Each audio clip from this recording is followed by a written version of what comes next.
following is a special presentation.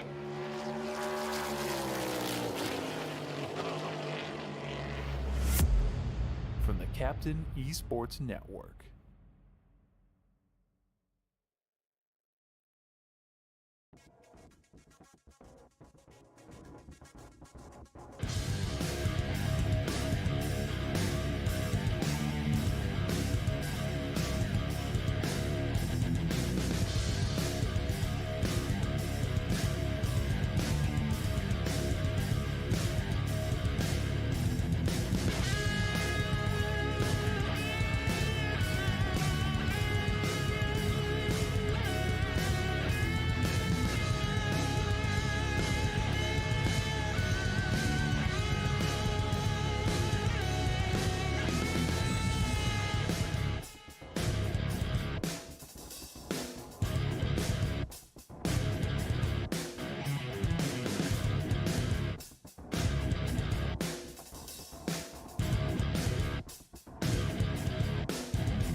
Pretty dominant week last week at the Homestead Miami Speedway on the Cup side of things. We're back in action tonight on another mile-and-a-half track that has had some recent history and more, probably not so much on the good side than the good side.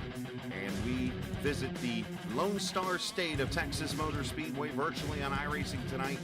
It is the Legacy version, so it's the, what some will say, the better version of the Texas Motor Speedway, the version that was repaved roughly about 5 or 6 years ago, and has been left in the dust. And for us to imagine what a next-gen car would look like at this track. Well, tonight we get those answers as we welcome you into race number 7 tonight of the Sim500 NC811.org Cup Series season from Texas Motor Speedway. I am the captain, of course. Kevin England, fresh off his first weekend at the racetrack, is here with us in Texas, and we are ready to go here, Kev. A track that used to be a fan favorite, obviously with a lot of tire wear, a lot of great racing. They did the repave, redid Turn 1, and as you've seen up to this weekend, has caused a lot of carnage and stuff. But the good news is we don't have to worry about that tonight from that side. We get the old school side here tonight. It's a D-shaped oval, and these tracks have kind of a characteristic of how you race them. Come up out of the corner, flow through to the points on the front straightaway, arc it out and dive down in. But this racetrack is a little bit different. It's not Atlanta. It's just something a little different. You hustle the car down into the corner, you hustle the car off the corner, and I think tire wear is going to be a factor here, Chris. So you know what? I'm looking for a dynamic race. I'm looking for long green flag runs interspersed with a couple of, shoulder bangs. I think we're going to have a lot of action here for tonight's Texas race. Oh, I think so. From what I'm hearing, it's going to be wild. I think you're going to see some strategy coming into play. We're going to see some tight racing. I've seen the track already spreading out a little bit. So I think as tire wear happens here, I think you're going to see the track go from the bottom to the top and so on and so forth. But either way, I think we're in for a good 200-mile race here tonight at the Texas Motor Speedway. Our point standings entering tonight after Kevin King's dominant win last week.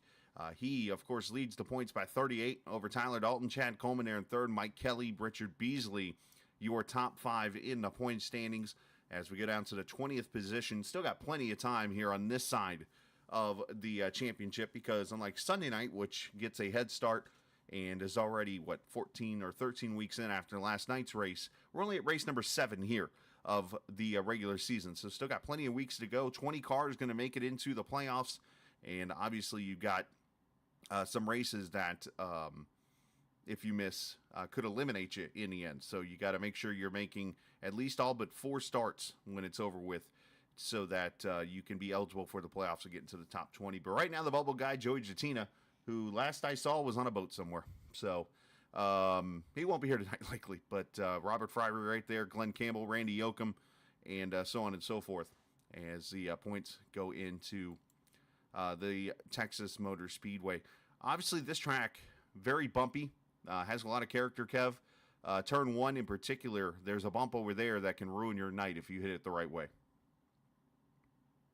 Yeah, this racetrack is funny because you really drive down into the corner and then you let the car set. And a lot of drivers like to wrap the bottom. There's also the tunnel bump that we saw be a problem yesterday. And, you dive down into 3. A lot of drivers would like to keep it matted, but you hit that bump in the middle of the corner and it unsettles the car.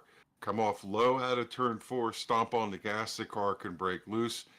And restarts. Oh my gosh, Chris, coming out of turn 2 and restarts when you're side by side, 2, 3, maybe even 4 wide through these massive corners out to the backstretch. We're going to see a lot of fun when these guys roll off on this first start. Yeah, I've been hearing a lot of tight loose, especially in the longer runs. Been hearing a lot about tire wear and so on and so forth. So we might actually get to work with the Coleman cam tonight and get some good shots of what we could see here this evening. So we got about 3 minutes or so before qualifying starts. I think this is a good opportunity to talk to some drivers here tonight as I just kind of scroll through here, and we're going to find somebody to speak with. And I think that's somebody, let's talk with a guy who is quietly P5 in points, and that being Richard Beasley, who has had a good start to his season here so far. Richard, you got a copy?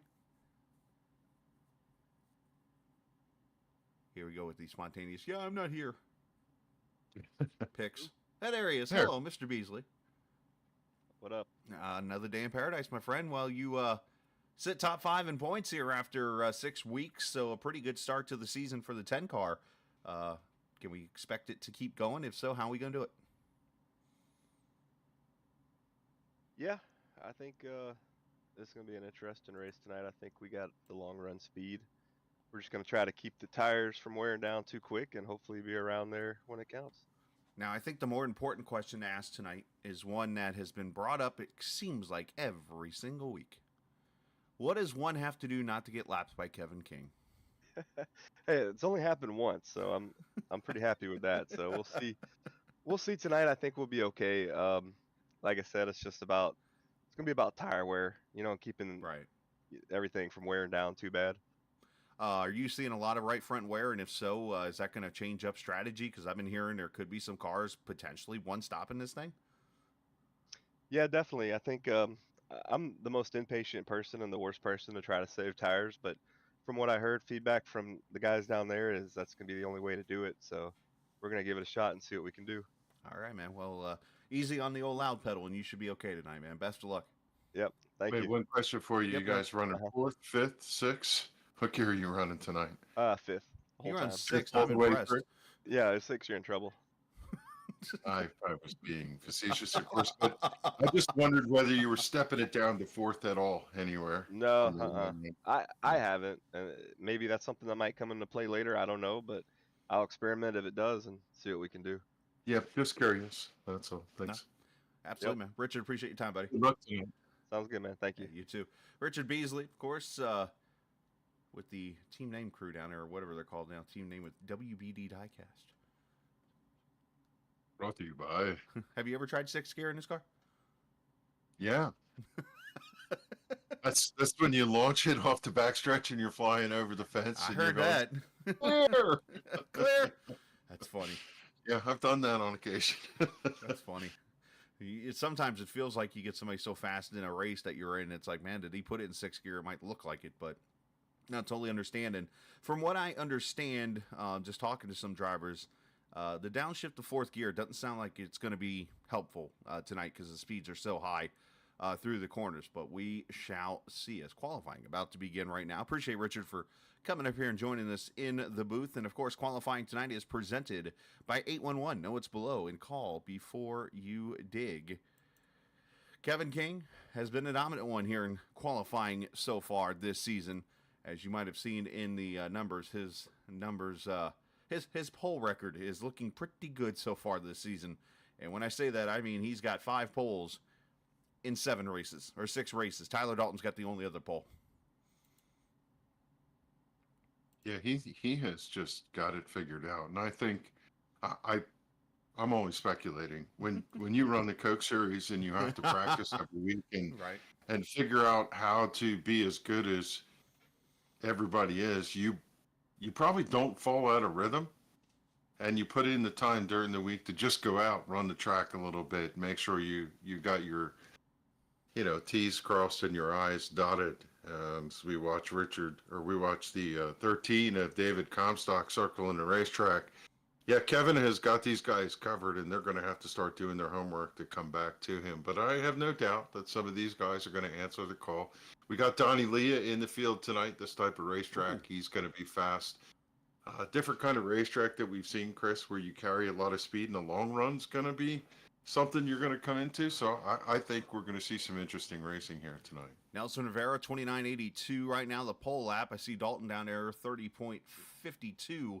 You mentioned Donnie Leah. Last time we saw him at the track was that race at Bristol with he and Fuller. So obviously some time away. Not sure if it was a suspension deal, or of course Donnie's usually part-time anyways. So we'll have to see if there's any what do they call it? Leftovers, I guess, from that situation. Tyler Dalton goes P2 with a 29.63. Kevin King after one lap, 29.86. Can he get Jorgensen's 57 here? Puts it right down on that white line. Lets it drift up here to the outside wall. Looks pretty sporty. P2. Oh, we are going to have a new pole sitter tonight, Kev. How about that? 29.60, and then Fuller runs a 60 himself. That 57 from Jorgensen, pretty sporty. Let's see, who else could maybe get this lap in? Got some good cars out here. Calentoni, can he throw it in there for the Talking Giants? I see a lot of green. I see some yellow. I don't see any purple, unfortunately. Calentoni goes P6. Brian Macklin could be an option here. That might just put 2 wheels off in the grass. Yeah, I don't think that's going to count as a lap. It did actually, P4. Wow. I mean, he was a quarter of the car off in the grass coming across the line. Beasley out of turn 4. Let's see where he clocks in after talking to him a moment ago. P9. Not a bad 29.71. starting spot. Anytime you're in the top 10 for a start here, you're hauling the mail.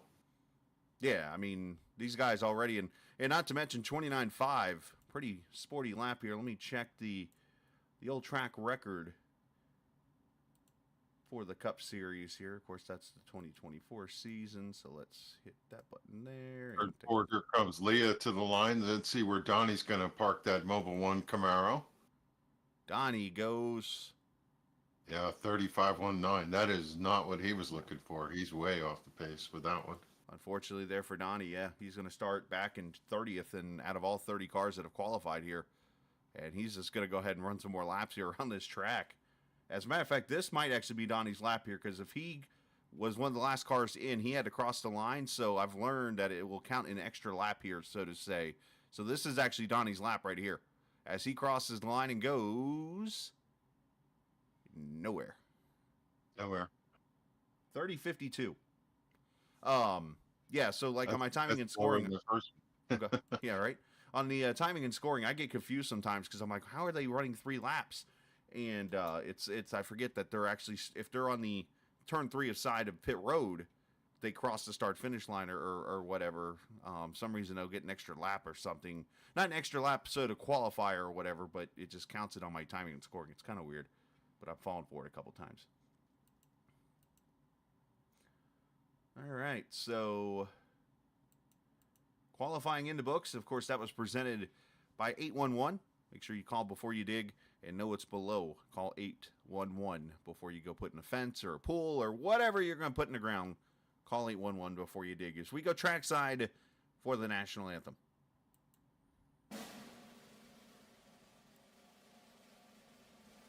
Oh, say, can you see by the dawn's early light what so proudly we hailed at the twilight's last gleaming, whose broad stripes and bright stars through the perilous fight o'er the ramparts we watched were so gallantly streaming, and the rocket's red glare, the bombs bursting in air, gave proof through the night that our flag was still there.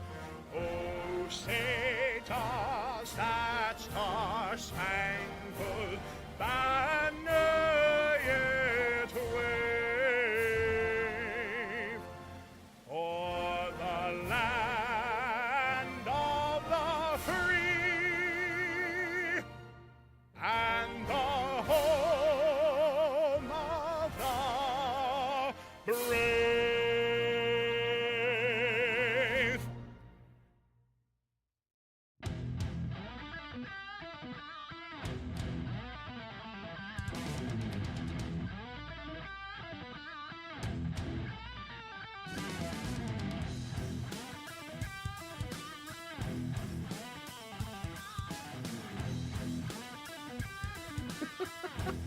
I'm about to get another recording of that for Kev. Kev's doing my editing credit that I usually play at the end of the broadcast. Kev's playing.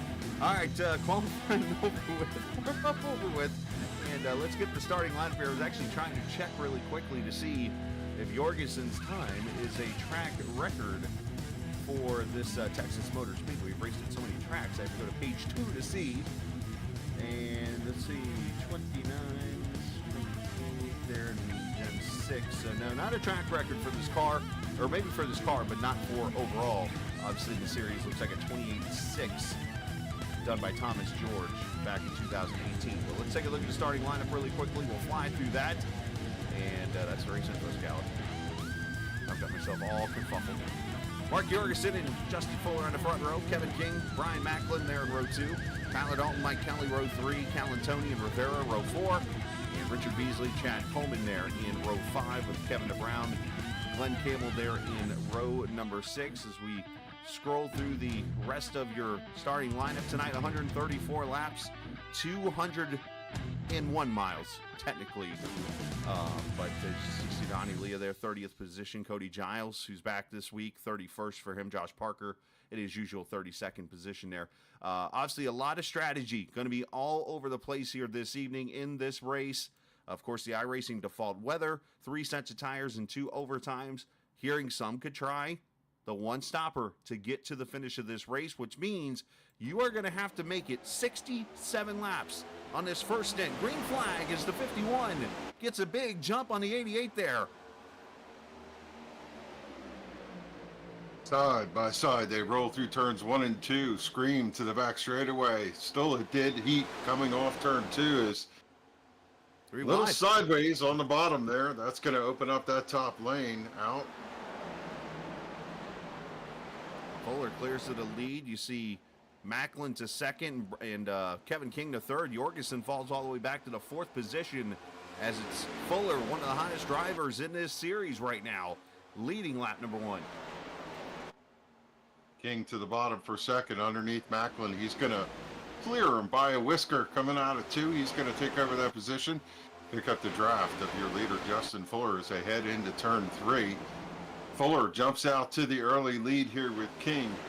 Macklin, it is Jorgensen Jr. and Mike Kelly making up the top 5.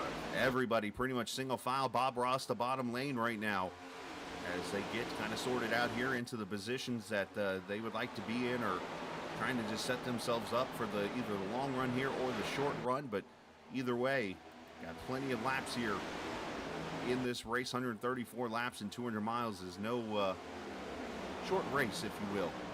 As Wesley Donaldson, Chad Coleman back here side by side. Matter of fact, we have three of a kind WBD diecast cars battling each other here. Hey, if you look slightly ahead, there's Beasley in a fourth one.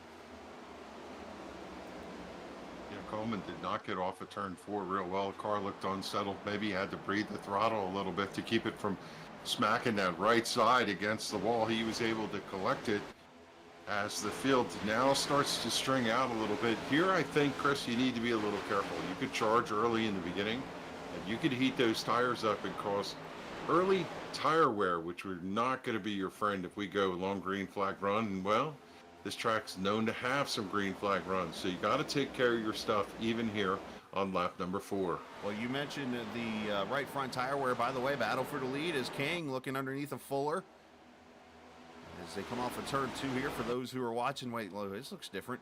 This is the old Texas, by the way. This is the one before the repave. So appreciate you guys watching this evening, and that's why you're going to see the faster speeds. The cars kind of spread out, and what we used to enjoy about this track. And Kev, you mentioned right front tire wear. I mean, I think we actually have a camera for that tonight, do we not? I've updated the Coleman cam. We got a lot better focus now, boys. Now she's looking beauty. That looks amazing. You can see how much tire works in the suspension as they come across the bumps. You'll have to see what it looks like over in turn 3 and 4 as they go across the tunnel. Field heading through that corner right now. Look for the bump right. Where is it? Right there. You can see kind right of. There, maybe. Yep. There's a couple. Car starts to bounce just a little as it comes out of the corner. So yeah, we'll be keeping an eye on that during pit stops here this evening. See if we get any cords or other types of damage in the cars. But we got a battle back here. Let's Randy Yoka 3 wide behind him. Let's jump back. There is Fryery gets into Kevin Stone. Oh no. 3 wide does not work. Like, nope, there's a wall down here. Oh, inside, and oh, Rodolasso clobbers him. Oh, that's a hard hit too. Tore the front end of the car off. Rodolasso went launched to the outside wall, collected other cars. Jose Medina. Just a pretty big hit. Yeah, Medina gets involved. Justin Mons, who had a Baltimore Orioles car tonight. Apparently, there's a nickname on the back of the car tonight. Justin was explaining to me the pitcher who's starting for the Orioles tonight. Apparently, they're friends or something, and he kind of gave him a shout out or whatever tonight, but not a good start.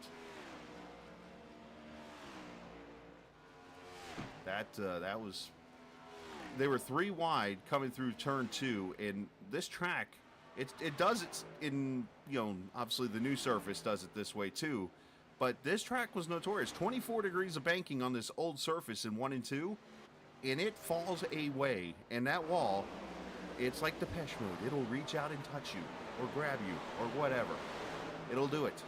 And this is what you watch is they're 3 wide here. Van Schaik there on the inside. You're going to see the track just fall away, and everybody's going to come together. No give or take or anything, and Parker with a miss. 49, not so lucky. I'll tell you what happens when you're down on the bottom and you're trying to come off the corner and not slide up to the car in front of you. You're really holding the car tight.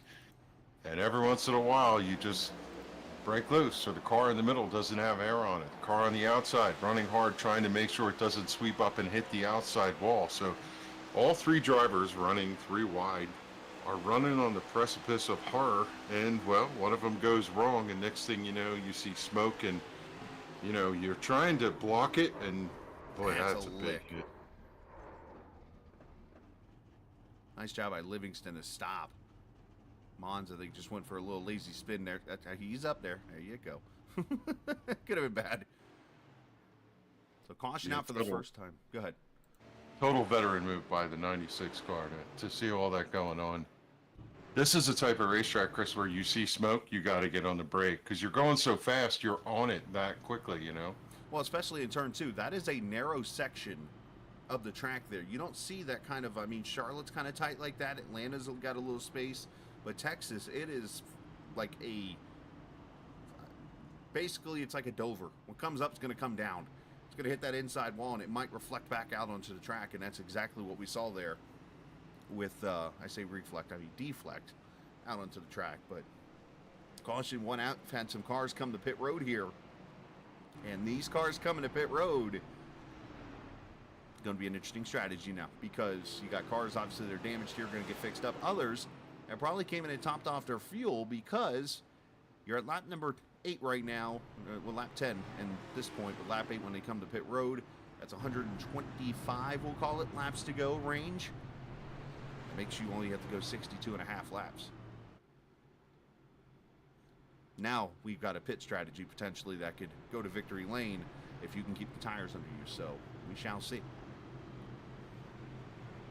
Yeah, I was peeking at that incident too, just one more time, and Bobby Wetzel came up underneath Stone, right tight to his door. Maybe Stone saw a peak of that left front, or that right front fender there, and eased up the racetrack and squeezed the 77 into the wall. There's so much happens in a split second there that not a surprise to see everybody squeeze up and find the barrier outside of turn 2 to the backstretch. Oh, Kevin Stone goes spinning on the restart. And he T-boned somebody. That car's toast. You see the smoke pouring out. I think he's done. That is Medina is who he hit. And he's probably going to have to PayPal him some money for that contact. Caution number 2 out there. I'm not sure if Kevin spun the tires or what happened here, but Kevin not having a good night.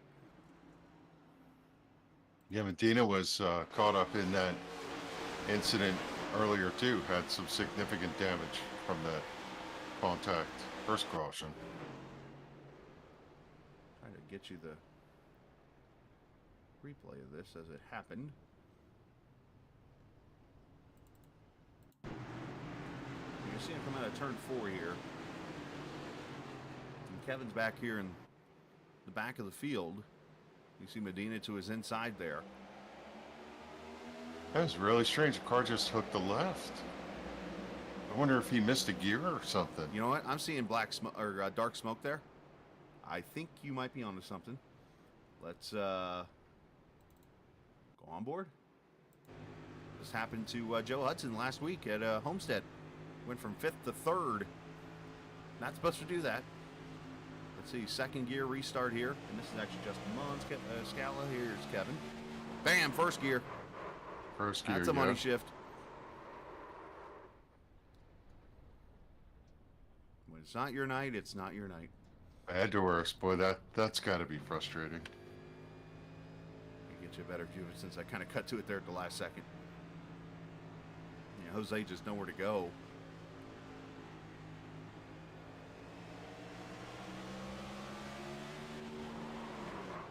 So obviously the question, if Kevin uses a sequential shifter, then obviously went the wrong direction with a shifter.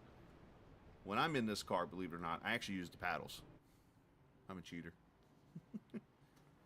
It's hard to. I guess you're in second and you go to shove it up to 3rd, Right. going up and to the right, and maybe you hit that center divider and the thing deflects and goes into first. That's Possible. if you have the regular transmission. Remember, If you're- sequential, if you're just shifting in an H right, pattern. right. So, yeah, there's a few questions you can ask there. And if he is using using a H pattern in his rig, then yeah, I mean it's easy to do in that case. Where the sequential, it's an easy. Oops, I went the wrong direction. But yeah, Could be when you go to reach for the sequentials. You pull back, right? Isn't that? yeah, to upshift, yeah. And as you go to reach for it to shift, you lean forward to pull back, and you shove it forward, put it in first instead of pulling it back. Well, and these days, it does not take much, from what I understand. I've talked to a few people for these cars to actually shift now in real life. I mean, it literally, I think they said, takes like less than 10 pounds of force to shift the car into gear, because they try to make it as easy as possible to get the car into gear and to be able to shift when needed out there on the track. So, not that happened here, but it's just amazing what you see with technology these days. As the second caution waves here at lap number 13. Appreciate the viewers watching. Hello, Kevin. Hey, Kevin. Hey, Chris from Atomic Burrito, who's watching and spotting for Wesley probably right now. Yo. Appreciate all the viewers checking us out here. If you're new to the channel, hit the subscribe button, please. If you're not, we appreciate you coming back and joining us tonight. Hopefully you got your taxes done. Hopefully you got a return. I did. But I do my Nice. taxes like in February, so I'm always, we're like one of those, like, just get it done with because, you know, take care of what we need to. I had a buddy of mine that did them Saturday night, and I'm like, dude, last minute. You've never been like that. Yeah, ours are done quite some time ago, you know. So this is a situation here in this race, Kev, where I think a lot of cars are taking advantage of these couple of yellows we've had here, 15 laps, and saving as much of the fuel as possible. And I think the more and more we go here, the window opens where we could make this potentially a one-stop race. Because, I mean, we're just burning laps right now. Yeah, it's kind of a mixed edge, right? If you're up front, you're clutching and doing whatever, shutting the motor off to save fuel. But if Right. you're out back, no harm, no foul to duck in and top off, which is going to put you in an advantage. If you're somewhere in the middle, you don't want to lose the track position. Hard to pass here, hard to climb the ladder. If you get a long green flag run, which is coming next, I promise. I like it. I think it's going to be one of those things where tire wear is going to make a difference. So maybe a couple of these guys rode around in the beginning and saved some tires better than others, and it's all about to play out. So I think this is going to get rather interesting as we drop to green. As Fuller and King side by side, Fuller gets a good restart there in the inside lane. Mike Kelly up to the 4th position in an outside lane. By the way, I was told I need to do this last week. It was more in a joking matter where one driver told me to say to Kevin King that he is the oldest winner in this series history. Mike was polite enough to remind me that he is I won't mention his age on air, but he's definitely a little bit older than Kevin King. Yes, he is a veteran. I know that because I think I'm probably older than both of them, and I remember racing Mike Kelly when he started, so I know he's been around a long time since I've been racing since the 90s. So let's say, was this the Oregon Trail? Yeah. Lewis and Clark. Tyler Dalton back at the outside wall, had to check up there. As Rivera goes by in 3 wide with Eric Arnold in the middle and Calatoni on the bottom. Dalton's going to have to reset himself here as he's going to fall all the way back there behind Macklin in the 30 car. Tell you, every time you come off of turn 2, you see somebody who the car steps out. They chase it down. Maybe they get down to the apron. Some unlucky souls go down and make contact left side against the wall. And usually you have a lot of racetrack there. This track, it's really strange to see him go into turn number 1. The new one has like a canyon of about 800 miles out to the outside fence.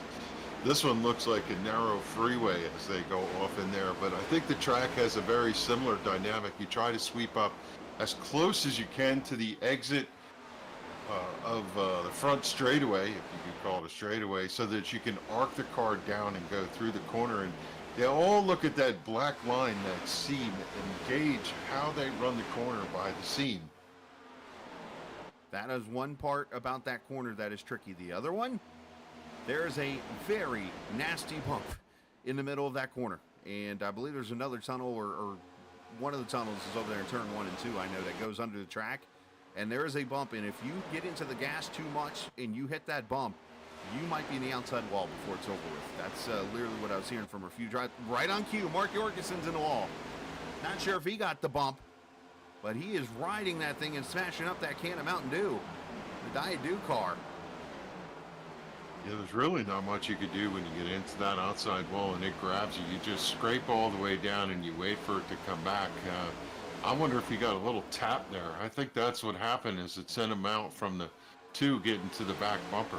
We're going to find out right now as we check the crash cam for the first time tonight. Just saw the car step out sideways. I wonder if he has a broken Oh. toe. Like, I think he does. Yeah, he almost got into Kevin King and had to check up a little bit. And as they went over that bump I was just talking about, Kelly just got slightly in the back of him, it looks like.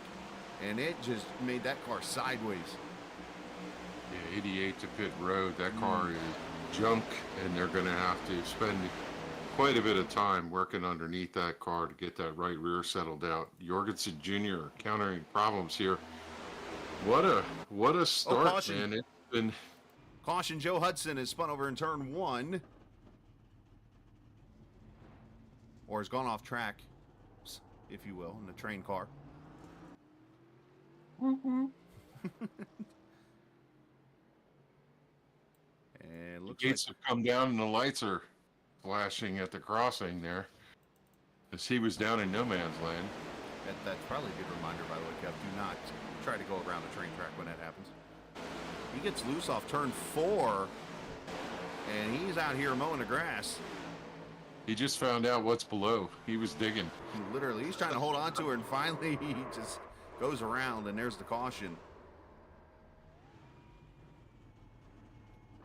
Yeah, and that's what I talked about. When you pick up the throttle out of turn number 4, sometimes the car is just not secure. And especially if you try to hug that white line and you get a little touch of that apron, if you get loose, touch that apron, and then you just chase it all the way down to the start-finish line. I think in that case, I think he got loose before he even got to the apron. Or I'm sorry, he got loose before on the apron before he got to the. I'm trying to say it right, but I can't. It's not coming out. He got loose on the apron and then spun it out before Charles got to him. There we go. Yeah, I agree. That's what I meant the whole time. Unusual is usually you get to that little apron on the front straightaway. When you get to the pavement, you can grab it and steer it back up on the racetrack. There. But he was carrying so much space. He almost didn't get the apron. It's like he touched a white line and the car got loose. Yeah. And from there, he's catching it. But here he goes in the grass. He goes over this. And usually when you get right here, you could turn the car out. Mm-hmm. And I don't know if when you went over the second entry into the little track, it turned it back to the grass. Probably. Good thing he locked it down here and just waited. Except for the pace car that just went through him. But anyways. Pace car out. Caution out for the third time here already. I think this gives us a chance. Let's step away and pay a bill for a second and come back, get you more racing here on the Captain Esports Network as you're watching the Sim500 Cup Series presented by 811. This tree is going to look great here. Did you call 811 to protect your underground utilities? I can't wait to see these roses come up. Dig, dig, dig! Wait, we forgot to call 811. Before you dig, make sure you can. Call 811 to know what's below. It's up to all of us to protect the ones we love. All right, back we are here at the Texas Motor Speedway Legacy Edition, virtually on iRacing. It is the Sim500 NC811.org Cup Series. As we are under caution for the third time as Joe Hudson went wee through the grass, bringing out the third yellow as Mr. Burrito has brought up a great point in chat, and he actually beat me to it as I was going over to look at these numbers myself. This is the third caution. Texas Spring Race had 2 last season, and the Fall Race had 1. Of course, that Fall Race was won by Tommy Ryan, and then Pedro Mojica won the race in April of 23. And then we went on a little bit of a spell between 2019 and 2023 where we ran the new edition of Texas, and Josh Parker won that race in October of 2022, had 3 cautions there, 1 caution in 2021, and then in 2020 we had 4, and then jumped up to 9 in the first race at the track. And then we go back to the old track in 2019 where we saw 5, 7, 4, 4, and 5. So obviously the numbers are kind of variants here, but it looks like we've had no more than 7 on the old surface, if you will. But already seeing 3 here this evening, Kev. Is this just more of a matter of the unpredictability of this track? I mean, do I use the word sketchy, even though that's supposed to be for the new Texas? Well, we talked about this track is tricky. It is. Tricky on entry, tricky on exit, tricky side by side. You got the bumps through the tunnels, loose off the corner when you step on the gas. I think if you're in the beginning of the race and you're just trying to settle in and you're trying to find your speed and get your rhythm, we're not there yet. We've had fits and starts. I called a long green flag run, and I mean it. I think we're going to get there. We'll get there. Just once we stretch out a little bit, we should run through the middle of this race for sure. Nobody's going to pit road, though. I haven't seen anybody changing tires. They must not feel like the tire wear is enough. Tyler Dalton came to pit road here. So did Joe Hudson. I'm sorry, Hudson did not pit. Mike Kelly, Nelson Rivera. So a few cars from the front came to pit road there. as they're going to try to go 110 laps, it looks like, on 2 more stops. Did they take tires or not? Looks like they did. As we go back green, 14-second stops for pretty much everybody but Tyler Dalton. So Dalton did not take tires. Everybody else did. So we'll have to see as these guys get through the field. As Fuller and King take off, and Calantoni gets a good jump up to second. Oh, one car in the wall. Out behind it, I'm just like holding my hands up alongside both sides of my face going, oh my gosh, look at the way they're just looking really nervous and on top of each other here for a couple laps. They got to mind their P's and Q's. You know, the other thing about this track, Chris, we haven't talked about is come off that straightaway and get a run. The draft in this car up to the bumper, you get a run and then you have to decide, do I want to do something with it? The car behind you has no idea what you're going to do. But sometimes there's no place to go, and you jam up and crash at the 3/4 part of the straightaway, and you say, well, how do they crash on the straightaway? It's an accordion effect that just comes as a byproduct of the draft. Yeah, you got to be very careful. It's part of being aware, too. You got to know, okay, obviously, if you've got to run and you've got a pack of cars in front of you, you're not really going to get anywhere with that run unless you just do something that's very aggressive. So just kind of, it's like situational awareness at that point. Instead of just trying to get whatever you can get here. If you watch Adam Benefield making a rare occurrence tonight, his second start of the season, that 83 car, he's underneath Rod Mitten. Adam started in the 14th position, so he's just kind of hanging there. Mid-pack is Calantoni putting the pressure on that 83 car. I'm sorry, the 51 car. Calantoni right now riding in the tire tracks, not breathing a lot of space. Car drifts up out of turn number 2 like a 4-wheel draft, but that carries a lot of speed turning down.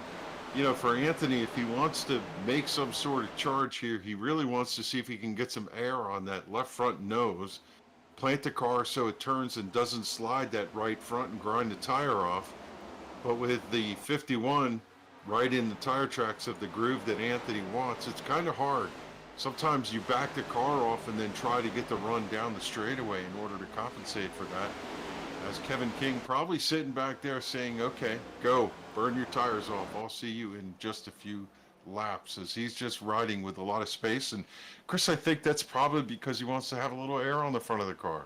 Yeah, just getting some downforce, maybe saving the right front tire a little bit here, realizing like what he's had here in these first 30 laps of this race, of course, with the 3 cautions. You're now changing your strategy up almost on the fly here to figure out, look, am I still making this a 2-stop race? Am I making this a 1-stop race now? What are you going to do to get to the finish here? And that's where I think Kevin might be backing off now and letting these two go at it. As Calantoni, just trying to get some clean air to that underbody of his car.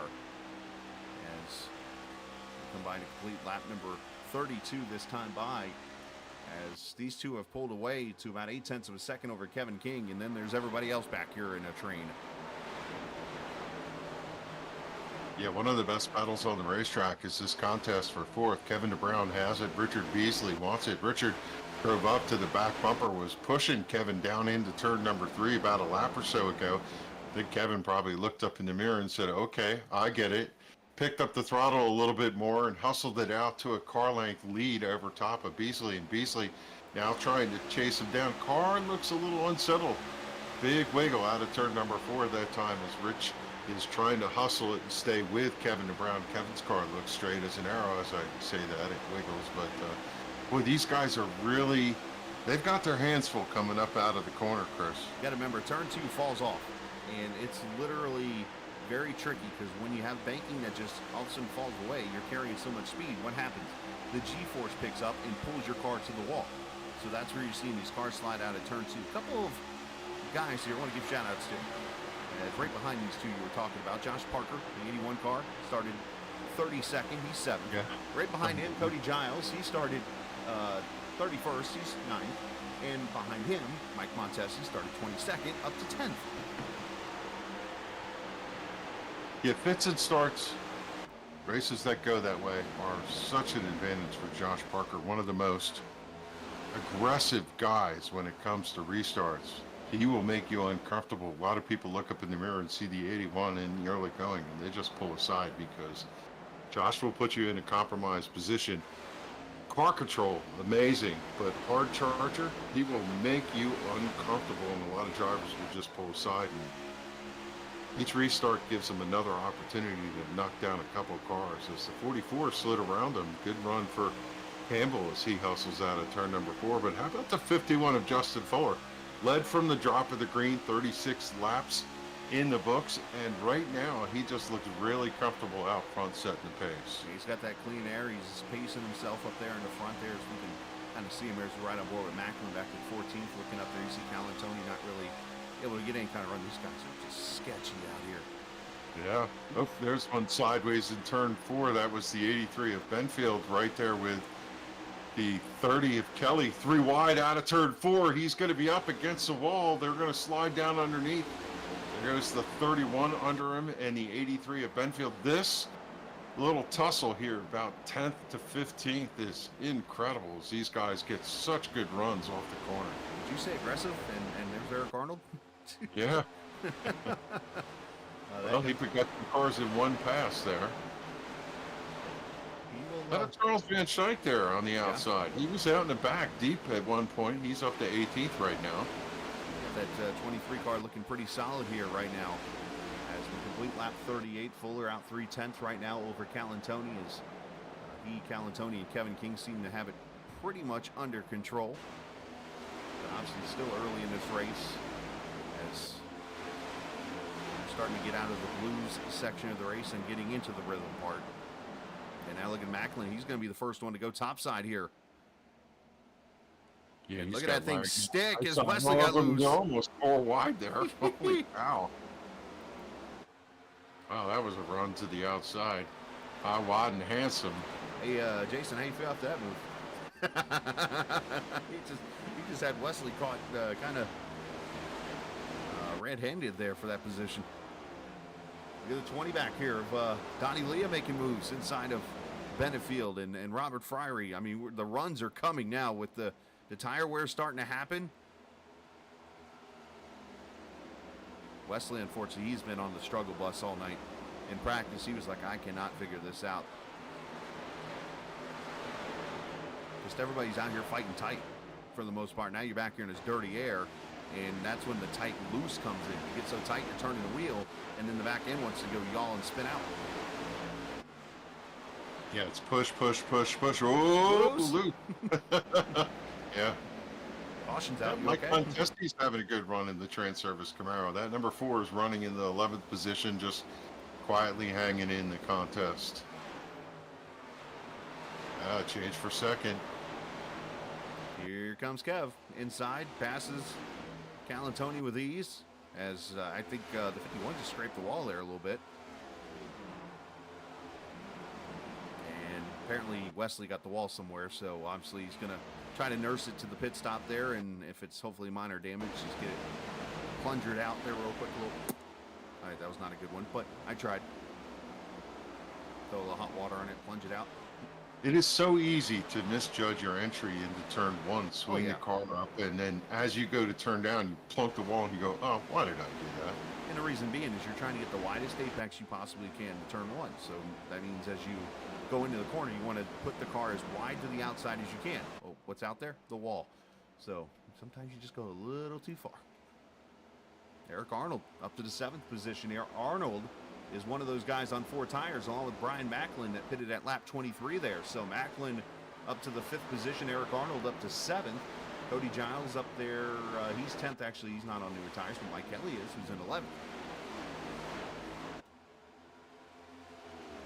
I kind of feel like the RevGrips.com Camaro of Kevin King was lurking like Jaws. He is within a car length of your leader and coming. His lap times are faster each and every go-round as he closes in on the bumper. If he gets around these guys, having taken care of his tires for that first 25 to 30 laps, you have to wonder if he's going to check out again like he did last week as he tries to run Fuller down. But we've seen this before, Chris.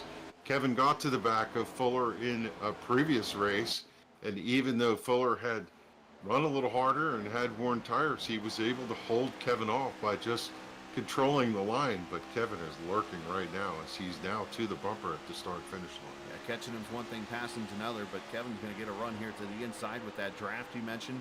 But I am noticing there's that bump right there that can be tricky. Passing one thing, catching's another. Yeah, car's loose up off, but he's got a good run. Really, the way to pass here for a lot of guys is to get inside, get your nose inside, and force the driver a high entry into turn number 3.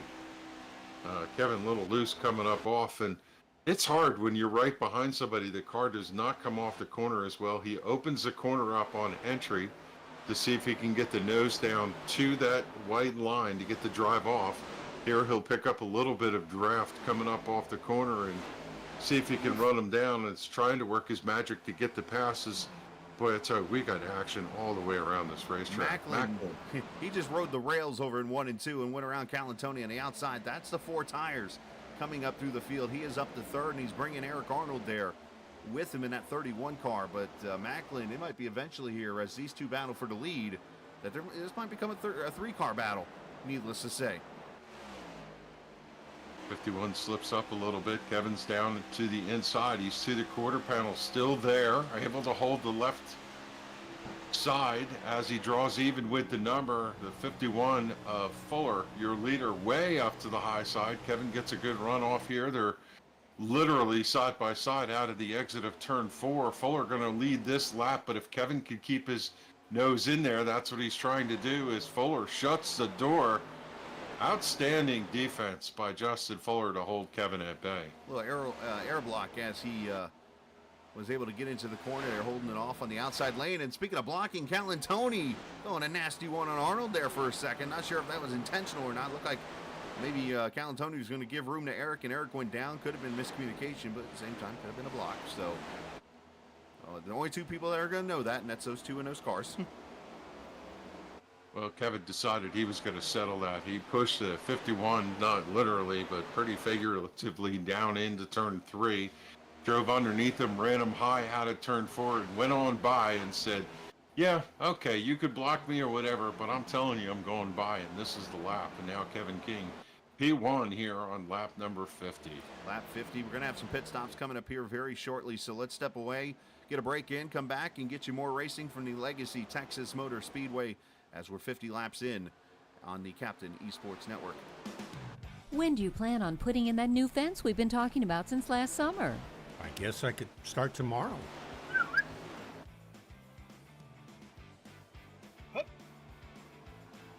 Protect the ones you love and protect your buried utilities by contacting 811 before you dig, either by phone, the web, or the NC811 app. Know what's below before you dig. Visit nc811.org to learn more. All right, back we are here at Texas Motor Speedway. Kevin King, your leader, Legacy Edition, by the way, of Texas, so we don't confuse anybody. It is race 7 of the Sim500 NC811.org Cup Series here at the Legacy Texas. Appreciate you guys joining us here on this Monday evening on the Captain Esports Network. The captain and, of course, Kevin England joining us here in the booth as he always does on Monday nights as we watch some great racing here as we've seen 3 cars take advantage of the 3 cautions, taking tires at that last one, and they have worked their way up through the field. Speaking of Brian Macklin, Mike Kelly, Eric Arnold, they are 3rd, 4th, and 5th right now. As a matter of fact, one of them is going to take 2nd. Here comes Macklin top side on Fuller, and he has been starting to rip those boards a little bit, and I saw him in practice up here, so he must have found something in this outside lane as that 30 takes P2. Yeah, he has found something no one else has. I don't see anybody up to the high side of the racetrack, save for, a handful of cars. To see the 81 of Josh Parker up there, he must have seen what's going on up there and is going to try that line. You get such a good run because it doesn't hold the car through turn 1 and 2 that it lets you draw the speed you want to get that draft and pull alongside at the exit of 4. So I can understand why they want to go up there. When they come off and don't hold the car down in turn 1 and 2, you really get a huge run. Kevin went up there in 3 and 4 and almost put him in the wall, making that move to go up there and air block him. This time, though, he left the top side there for Brian through 1 and 2. And Brian's going to go to the bottom side here as they play the game of clean air here. Macklin rolls the bottom side here with the fresher tires and almost gets up into Kevin. Oh. That got tight. Yes, it did. Well, this will be interesting. Let's see what's going to happen here. Tyler Dalton running 28, never able to drive out of it. I think he probably regrets not taking tires here. Macklin about lost it there, maybe, and he could also be saving back there too. I think there's a lot of misreading, I think, right now with where we're sitting because of the cautions. I think you could be seeing a lot of people saving for a one-stop strategy, and I think you got some people that are just going to let it rip and make it a two-stopper. I could be wrong, though. Yeah, hard to say. Yeah, that bump is brutal up That on the bump top. in 1 and 2 is bad. It's that bump there. I remember I've run plenty of truck races on this surface here, and B car and even the old Cup car, and it was one there's your aero block.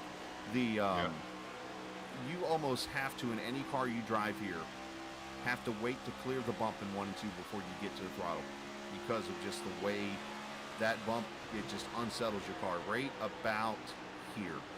Bam. You heard Macklin actually get out of it there for a second, as he gets to run on Kevin this time for the lead down the backstretch. On the high side is the Lung Force Toyota of Brian Macklin. Kevin King not giving up on the bottom, but he's got a nose out front. You're going to give this lap to Macklin. Can he pull it down and close the gap? He's going to stay to the high side, see if he can get the run and come off of turn number 2 with authority as he drives away from Kevin King. And he has solidified it. King has no choice but tuck in behind the bumper and give chase as Macklin against the wall at the exit of the back straightaway. As Kelly goes to the inside of Fuller, I was going to say turn 2 would have been the ideal spot, because you need so much of that track to slide up out of the corner that obviously Kevin could not get the whole corner, as he had a car to his outside there, so that's what allowed Fuller to get, or Macklin to get that run here. But another lead change here at lap number 60. 7 laps from the halfway point still right now. Went green somewhere around lap 26 is when we took the green flag there. So we're about 40 laps into this run. And obviously with 108 laps to go at that point, if you're looking for the old split the strategy, 108 would be 54 laps. I have to say these top 2 battling with each other have brought a couple cars into it. Fuller did not go away. Maybe he's just kind of conserving the car. He's running back there and forth. And Mike Kelly is on the charge. The Exalta Coating Systems number 2 Camaro is closing in on these top 2. It's about to become a 3-car race. Yeah, I was going to watch that battle, but I'm watching these guys here at 15th right now. They're getting a little antsy back here. And even right in front of them in the 7th and 8th place battle, they're getting antsy. And it's like you said, there's battles everywhere. I mean, you're seeing the one up there is Mike Kelly starting to join that battle for the top 3. You've got cars up here running the boards, as this track is really, this is what Texas used to be, and then they decided to repave it. Yeah, rather interesting that these guys saw what was going on in that top line, and a lot of drivers have adjusted and gone up there. Yeah, I mean, it's simple of you got to remember, you got teams in here of drivers in the same channel. And obviously, if you're in the same channel with like Mike Kelly, who's up there in 3rd, or Fuller, or any of those guys, they're like, yeah, so-and-so just took the lead on the top side. Oh, well, let me go try this now up here where I'm at. You know, and so the word gets passed around, and you get people running all different types of lines out there. It's kind of like having a spotter, per se, but it's more of a driver on track, where in Donaldson's, as Fuller just scraped the wall off 4. You know, in Wesley's situation, he's got, you know, Burrito here, Jason, that is helping him, literally in the booth. But, you know, obviously Wesley might be sharing that information also with Tyler Dalton and those in that Sim500 Mafia, as Nick Jobs comes to pit road, as he's running back around the 30th position as he's on pit road, and Kelly is on his way to 3rd as he goes past the 29. Make that 2nd, sorry. Just saw Donnie Leah duck underneath and pick up a position underneath Josh Parker. That Mobil 1 Camaro is starting to come to life for him on the long run. Now, obviously, I'm not sure of exactly when the last scan of this track was on the old surface. So I don't know exactly how old the surface is. I know one thing, this track has lights as you see it, but they don't use them on this part. They use it on the new one, but not the old Texas. So I want to say this track is somewhere probably early 2000 teens, if not late 2000s. I would say probably with the surface, the way it is set up right now. So it's obviously not as worn as it was right before it was repaved, but we're still seeing the racing that it produced. Such a struggle for these guys because they're both the driver and the crew chief in a lot of instances, and they have to decide when they're going to pit, how they're going to strategize this race. And, you know, if you pit, you go to the back and a caution comes out. Well, if you're on the lead lap, then you parlays to track position, but then again, you know, I don't know. What do you give up? I'm thinking everybody out here would love to see 4 tires and, you know, full load of fuel to get to the finish here. I bet Cody Giles running in 10th. Took a week off, and the RacePI.com Camaro is hunting down Cal and Tony, who I'm thinking ran maybe a little too hard. Look at and this. is going to fall off here on this backdrop. Mike Kelly to the front as he goes past Fuller. Or, I'm sorry, Macklin. So Macklin might have burned his stuff up trying to fight off Kevin King, and here comes Mr. Kelly. Said, call him the oldest man to win a race. Hold my beer. That is veteran move right there. How many laps does Michael Kelly have in the world? He knows how to save his tires for sure. I can give you the Sim500 numbers. See, Mike Kelly, I can actually get to this number. In all of the Cup Series on Monday night, he has 24,394 laps plus 69. So that's what, 24, 40 something? Yeah, and then double that because he raced NASCAR 2003 for how many years? All right. Oh, by the way, let's spread out 4 years wide. since iRacing has been around, so. So we're past the halfway point. You might have seen as Kevin was talking a little bit about some of the cars like Cody Giles, those guys running. You might have noticed I was taking a peek at the tires of some of the cars. Went on board with Wesley and Cal and Tony just to see if we were seeing anything on the right fronts. Didn't notice anything wear-wise, so obviously these guys still digging, but those are a couple of the cars that have fallen back here in this run. But, you know, 64 laps to go. I mean, the window is here. When do you come to pit road? We've been green now for almost 50 laps, and I said 54, so another 5-6 laps I think would be the optimal prime time to come to pit road. But as we saw with Mike Kelly yesterday, when he about won the race at Kansas, he pitted early and was it ended up being the right way to go instead of staying out. Beasley on pit road. Here we go. Let's do a tire check on the 10. That might be the signal. Look at this. Look at the core. The seams here. That is a roaring out tire right here, boys. Well, it'll be neat to see what it looks like when they. Coleman cam showing some. There it is, right? You can see all the difference. Came back. Wow. Oh, thank you, Chad Coleman, for showing me that, by the way. Speaking of Chad Coleman running back there in 18th, kind of a quiet night for the number 38. Just kind of riding around here. He just got passed by the 8 of Randy leader, Yoakum. Kevin King is in. Kevin King, pit road. He's going to bring Kevin Brown, Josh Parker with him. King said, what's good for Beasley is good for me. Let's see what his stuff looks like here. I mean, you can see where the wear is. I mean, look at the lines. Locks it up a little bit there. I don't see any cords. Right front's going to come off here in a second. And bam, it's replaced there. So, yeah. Josh Parker on pit road. Kevin Brown on pit road. So it's time. Feeding time at the ranch. Cal and Tony coming to pit road. Is that what you have with your Texas chili? A couple Fritos? Well, you got to eat Texas chili to have Fritos, but so you're talking to the wrong guy on that one, buddy. It's going to be a good check here. Cal and Tony's put some good wear on this guy. I don't see anything unusual there. Everything looks pretty solid. So I don't see cords, which is good. Got Coleman to Coleman. pit road. Gonna bring the 92 with him, Donaldson. Friary. Yep. Oh yeah, it's on now.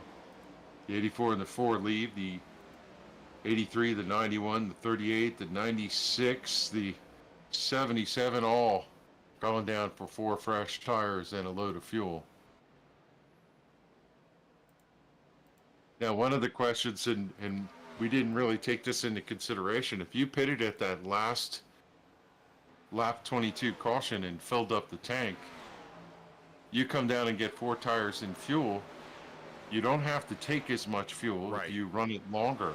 You're exactly And right. so does that parlay to track position, or does 4 tires and fuel all equal out at the same time and you really don't gain an advantage as the 51's on pit road? I think there's part of that, but you also got to remember how much time you're losing when you're waiting to come to pit road compared to other cars. So it's kind of like a catch-22 spot there.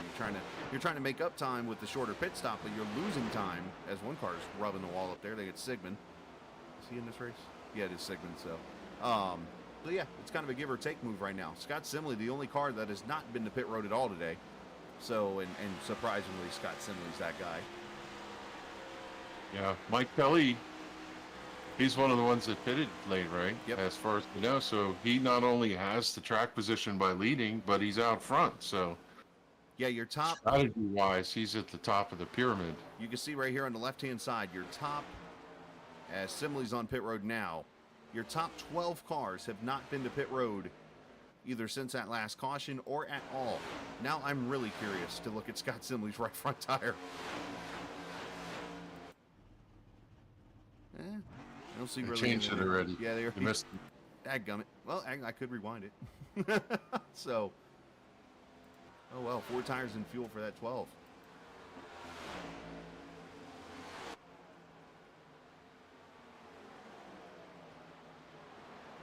I think the later you go here, I want to say the better you're going to be with the wear, but I don't know. It's a tricky spot right now. Justin Mons, his service is done. He's down and away.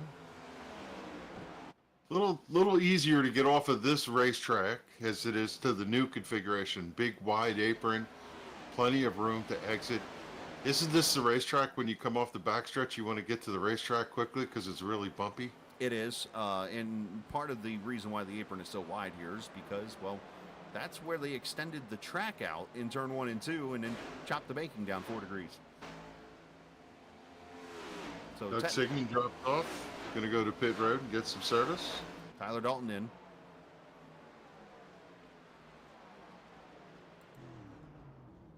That's a worn out tire. You can just see the grain right there from the middle tread. New tire on.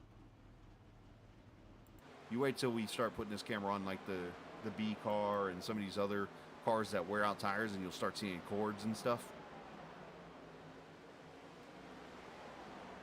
Kevin King from 10th goes underneath your leader. Puts himself back on the lead lap. As Macklin and Van Schaik on pit road now at lap 80. 54 laps to go. This is about that point now where I talked about splitting the run in half. This is right in this area. If one of these drivers up front, Rivera, Arnold, Yoakum, sees a caution at this point, they would absolutely love Leif because they have so much of the field 1 lap down.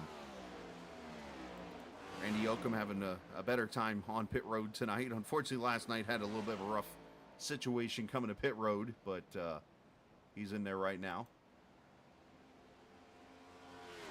4 tires and fuel there.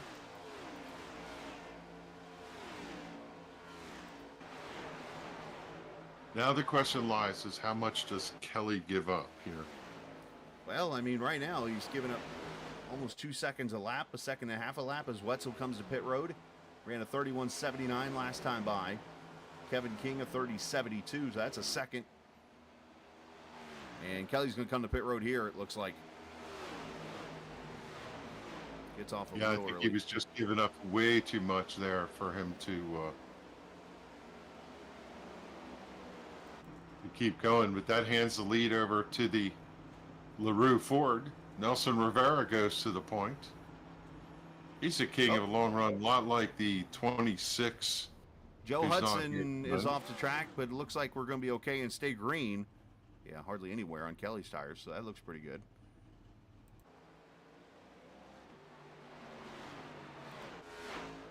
Hudson back going here in that 43 car. Looks like having some issues over there in turn 4 somewhere. As now Nelson Rivera to pit road. Here comes the 22 car in. Led Yes. 1 lap there. That leaves us with 2 cars. One not surprising that has not pitted yet. Eric Arnold and the not surprising car of Brian Wortman.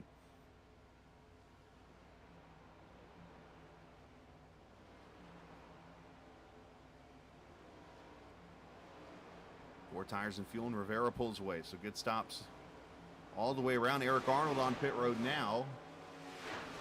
And that'll hand the lead over to Wortman here, I believe, for a second or so. He's got a 1 second lead if he can get to the start-finish line here. Here comes Wortman now. There goes King to his outside. Wortman leads a lap. There you go. So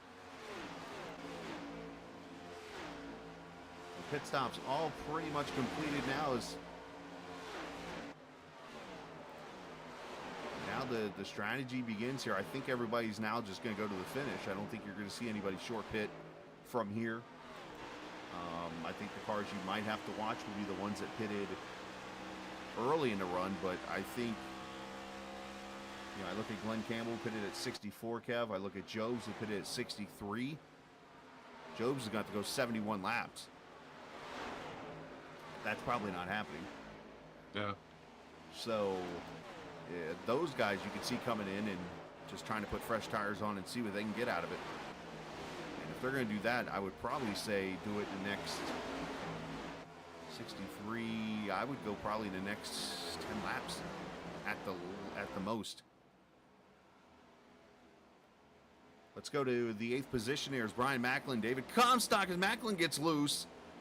That almost got bad for a minute. Comstock, Giles, Wesley Donaldson, and Kevin DeBrown all right here, 8th through 13th. This is where somebody in the stack should say, you know what, I don't want to run hard. I just need to take care of my tires. Let these guys burn their stuff up, and then I can go through and drive around them after they wear their things out. No, I think that's a fair point here. As Wortman finally comes to pit road. Yep. Yeah. You know what? Let's step away real quick, get another break in. We'll come back and get you towards the finish of the Sim500 NC811.org Cup Series race here at Texas Motor Speedway, the Legacy version, as you're watching the Captain Esports Network. What a nice day to install my new mailbox. Hi there, friend. I'm Dig Safely Man. My job is to ensure you call 811 before you dig. Why do I need to do that? Vital utilities like natural gas and electric run just beneath the Earth's surface. Damaging them can cause service interruption, environmental hazards, or personal injury.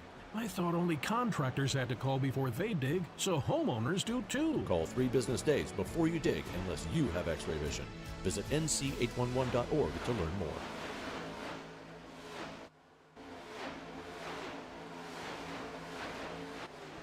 Back we are, and we almost had ourselves a caution as we were gone. We almost pulled an actual TV break as Glenn Campbell, Kevin caught it, had a little issue apparently with another car. Good save on his part.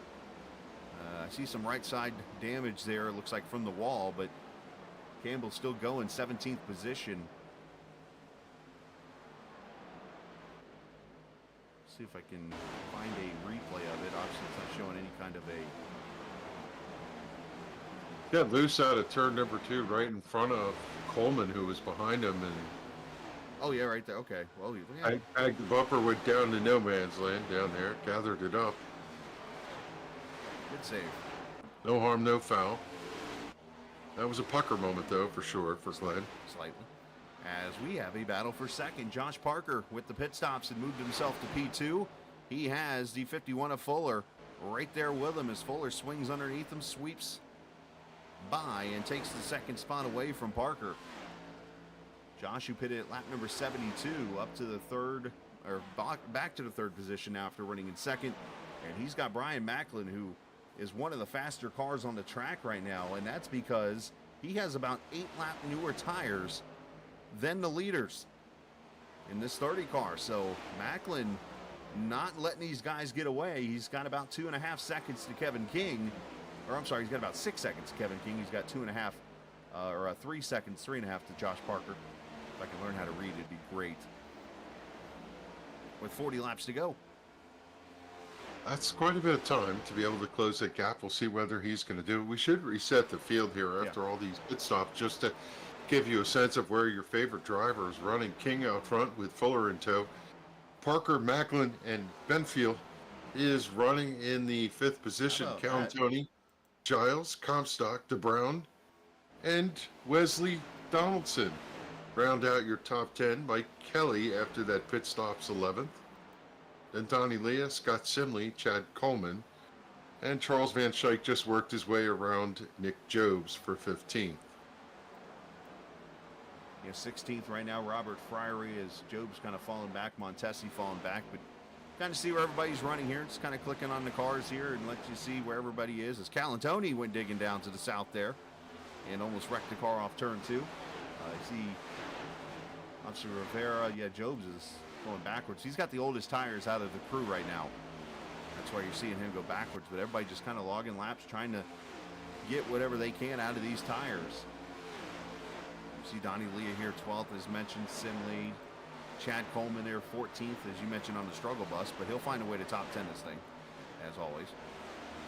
That's Van Schaik, Robert Friery back here in 16th. You mentioned Rod Minton in the Beast car running 17th. Montesi here in 18th. And then here's where Jobs is with Rivera 18th, or 19th and 20th. Now Nick came to pit road at lap 63, and I think he's going to need to stop the bleeding here sooner rather than later. But the struggle bus guy back here in 21st, Tyler Dalton. What about that? That makes no sense at all. He pitted at lap 79, so he's got fresher tires than a bunch of these guys, so he could work his way up. And needless to say, if we get a caution in the next 20 laps, let's not lead up to a potential 2-tire stop for that 19 car. Ask me how I know. But Jobs, and then there's Bobby Wetzel might have. Bobby and Beasley may have had some problems somewhere where they damaged the car, being back as far as they are. Potentially, yeah. But back here you got Eric Arnold, Campbell, Livingston, Justin Mons, who's unfortunately had his struggles tonight, and Beasley, we mentioned top 5 in points, and unfortunately on the struggle bus. And I made the comment to him earlier about not getting lapped by Kevin King. I think Kevin's saying challenge accepted. Up in the He's got a in the straightaway behind him here. Brian Wortman, the last car in the lead lap right now in the 29th position. Job's on pit road now, so 35 laps to go. And that 25 is going to go a lap down, but this is a chance just to try to get what positions you can get. That's Tony Benfield, first car lap down, now 32nd with Sigmund. Or I'm sorry, Hudson actually the first car lap down. Jorgensen. See the scoring glitch going on here? It's up there, it came back. Okay. What happened? The scoring monitor went out for a period of time there. Showed everybody a lap down. It might do that. And that might be because I was clicked on a lap car there as you watch Fuller here in the 2nd spot, as Macklin just passed Parker for 3rd. So,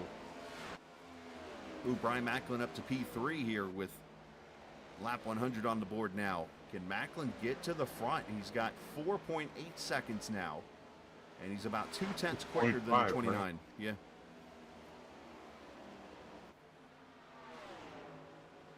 Well, we saw 3 quick cautions, and we didn't think we were going to stay there for long, and well, that's been the case so far with Justin Fuller leading the first. Macklin just got the outside wall. Sorry, he just clipped it a little bit there and had to adjust his car. And now Mike Kelly led the middle of this, and then we got Nelson Rivera and Brian Wortman picking up a lap, but your 7th leader of the night is Kevin King, picked up the lead here on lap 87. We're working lap 102, and so far he's looking pretty strong, but I have to agree with you, if Macklin didn't ding that thing, he might be one to chase him down here. We about just had a yellow a second ago. Cody Giles had a car facing the pit road wall coming off turn 4 and was able to save it as he was under attack from Calantoni.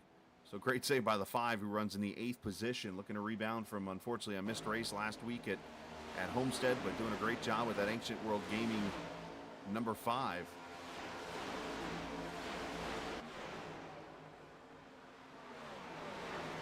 You see all those cars sliding up and just brushing the wall. You can see the scrape and the powder coming off the white paint as they use physically every single inch of the racetrack.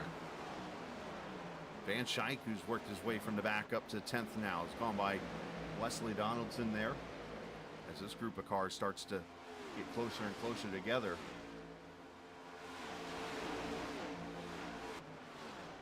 Fastest car on the track right now, as I'm looking lap time wise, and that's not counting Nick Jobs, who just ran a 30.20 because obviously he just came to pit road. Mike Kelly is in the 5th position right now, just ran a 31.02, which is 0.2 faster than the field. Yeah, unfortunately for him, he's 7 seconds back. And here he comes So on the he's top side. where Macklin was. Now Macklin, he was able to erase about 2 seconds from that lead that Kevin had, but it's kind of stabilized, which is pretty typical. As I say that, Kelly's going to go by Parker for 4th. And how about Adam Benefield there behind the 81? Just kind of played patience there a little bit mid-pack earlier today, and now as this field is spread out, that 83 is pounced and up here into the top 5 for a man making his 2nd start here this season at Team Conti 83 car. Good run for David Comstock, running top 10 right now, up 11 positions, running in the 8th slot. That 13 has been kind of hit and miss this year. He's not shown the speed that we're used to seeing out of him. He said that this year might be a little bit of a struggle for him, but good to see the 13 having a good run here tonight at Texas. Yes, he battles with the 84 right now. This is the 7th position. Van Schaik right there with him. Nelson Rivera, Cody Giles, a whole lot of cars. Watching this dogfight going on here at the outer edge of the top 10. Representing Canada, Gerald Livingston running 23rd right now, up 13 spots from his starting position. He's right there on the tail of Justin Mons in the Ancient World Gaming number 41, also up 11 spots to 22nd.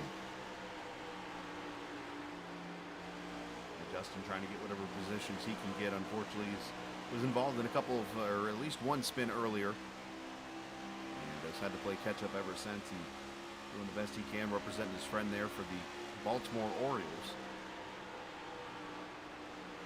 Tell you, the driver would love to see the caution right now as Brian Ribman stayed out to lead that lap, and he's the first driver 1 lap down over Nick Jobs and Joe Hudson. And wouldn't mind seeing a caution, being able to get that lucky dog come back around and tussle to see if he can get himself a top 10 or top 20 tonight. Actually checking the driver there, or checking the player that Mons was representing on his car today. Looks like it's not a bad start. I mean, depends on how you look at it these days, but 4 2/3, 6 hits, 2 runs. It's not terrible. 4 strikeouts, didn't walk a batter, so I think he went far enough he could get if he got the win there, but I'm not sure. But the Orioles did win that game, so that might be something to feel good about if you're Justin. Let's talk about the end of this race here, Chris. Caution comes out. Oh, you had to go there. Puts everybody back together, and everybody's going to take 4 tires and fuel. They all, because of this long run, have got to set lane behind the wall. I cannot imagine anybody would try to, although I know who we would volunteer as a candidate for that. But I think you're going to want the grip to be able to cut the corner. They're pretty much begging for caution at this point because 4.4 seconds out, Kevin King is pulling away from Fuller, and Macklin is backing up. In fact, Macklin might be looking in a rearview mirror soon of Mike Kelly, who's on the charge, as you said, running in 4th. But this has settled out to conveyor belt racing. Yeah, there's a couple side-by-sides deep in the pack. Cars swapping position. Comstock just moved into 10th around Wesley Donaldson for 11th. Eric Arnold slides underneath Anthony Calantoni to pick up 13th, dropping Calantoni to 14th. but the field pretty stable right now. And I think a lot of these drivers who do not have the track position would welcome a caution. Yeah, 9th, 10th, and 11th here. These guys getting racy. Giles clipped the wall on the outside. Was able to pass all of these guys pretty much in this pack, and then now he's fallen back. His Comstock back to the outside now as he is moved up to the top side. But you've got cars, you mentioned the conveyor belt, but not only that, but they are from the bottom line all the way to the wall here at this Legacy Texas Motor Speedway. Appreciate the viewers, by the way, watching here tonight. And again, if you're new to the channel, hit that subscribe button. If you're not new, then we appreciate you coming back and joining us each and every Monday night. Or if you're an every nighter, we appreciate you doing that. If you're just come to check out Sim500 stuff, we appreciate you doing that. I appreciate all viewers as we have almost some 3 wide right up ahead of this right now. As Rivera, Parker, and Van Schaik, I thought they were going to wreck watching on board there. That's actually going around Brian Wortman.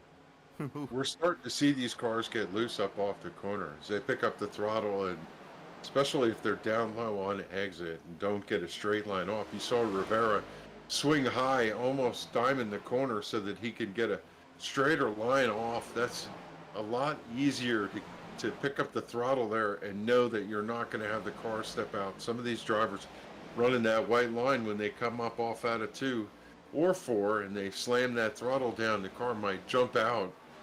And you got to chase it up to the wall before it takes a set. As it gets a little tricky, and that's why I think with the number of laps we have left, that wouldn't surprise me if somebody loses a handle as the tires are going away on these. Well, I got a couple of guys that might have lost the handle already. I'm looking. Oh! Hold on, Giles.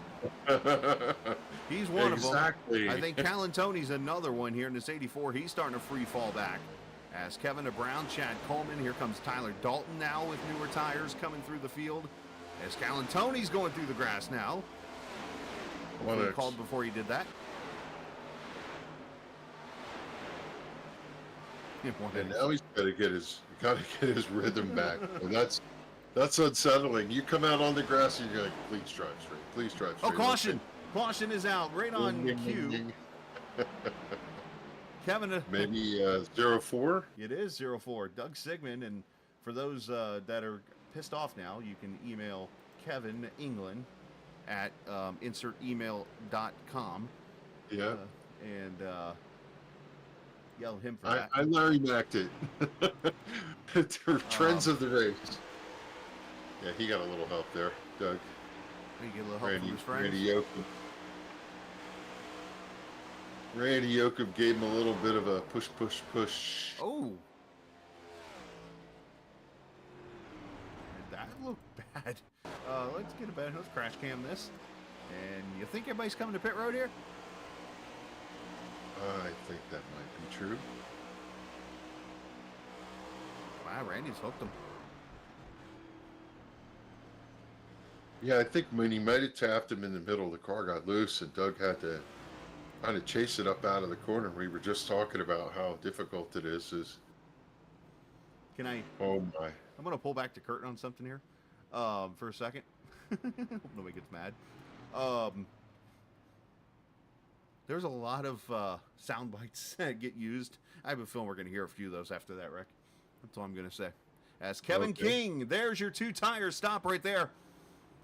That was not expected. Kevin King and Benefield with 2 tires. I am shocked, to be honest with you. Donaldson 2 tires. Fuller goes 4. Dalton with 2 tires. That was the guy I expected. Dalton needed track position. Right. He could use it. I don't know if I like the 2 tires here. I don't like it at all. I mean, I understand Dalton and maybe Wesley, but Kevin, I think this might be one of those things where Kevin's had it happen to him too much. I think you might be thinking in the Fuller mode, right? We saw that one race where track position was more important than tires. Didn't want to get beat by 2 tires. I suspect if he knew how much of a lead he was going to have coming off of pit road, you know, sometimes what happens there, Chris, is you pull in, maybe you don't hit your box right, you get a little nervous, and you switch and you go with 2 tires in order to make sure you're first off. There's a lot of laps left. And you know what? They could be expecting too that there's a lot of cautions here. So, I mean, there's a lot of factors here that come into play. Yeah. And to be real here for a second, this guy is a former Coke driver, and I have done nothing but drink Cokes. So I'm just going to shut up now. Well, now When it comes to my knowledge. Okay. And we knew that some of these drivers, this is what they were looking for. They would like to come through, get some track position, tighten up. So why did I go to Cody Giles? Let's take a look here. We actually get a minute to look. And let's see. Tire doesn't look terrible here. It wasn't changed. He just literally slid into a stall. Let's watch as he... I mean, I don't see too much wear on that right front at all compared to what I saw earlier. Actually, couple lines here. Yeah, I was going to say, what's this up here? I think we got some cords up here. Look up here about the top side of the tire. Is that right, the little ripples? Oh, yeah, I see it. Yeah. So, interesting. Let's see. Maybe that's where he locked them up. Maybe, yeah. That'd be fascinating to see if they modeled that. Clicking down here, you're gonna see Mon's getting tires. Let's see who else is falling back there and maybe hurt their tires. Let's go to Cal and Tony here for a second. And well, this would be good for Anthony because a hard charger like Anthony does not do well on those long runs, but the short run's going to pay dividends for him. I think he's going to slice through. Ooh. Don't slide through your pit stall, though. Yeah. I don't see too much here, so... Yeah, anyways, I mean, it's just very intriguing to see what we see here. But here we go. About to go back to green. 15 laps to go. You have the 2 tires of Kevin King and Adam Benefield. You've got 2 tires on Wesley Donaldson. You got 4 tires on the 51 there in the top side. You've got 2 tires on the 19 below. And then 4 tires the rest of the way back. I'm curious to see what 51 of Fuller can do on that high side, whether he can find a slot to sneak around here and pick up on these guys and give them a lot of pressure. You go where they ain't. That's what you do here. As we got 14 laps to go, we go to the green flag right now, and the 83 spins the tires and leaves Kevin there with a pretty good start. And Fuller. 83 still hanging tough. Fuller going to go to the high side. Is he going to make it 3 wide on the exit? He's not. He might cross over here if he clears the 19. Up, contact in the back, 3, 4 wide, spreading out almost 5 wide. They're definitely 4 going into 3. There's still 4. Back down to 3 as Simley's running for his life up top there, and Coleman's all kinds of loose. There goes Macklin through the grass, and he's still sliding, and there's the caution. I don't think the caution's for Macklin. Maybe problems for the 25. Well, right about where Macklin is. There you go. I mean, that was wild.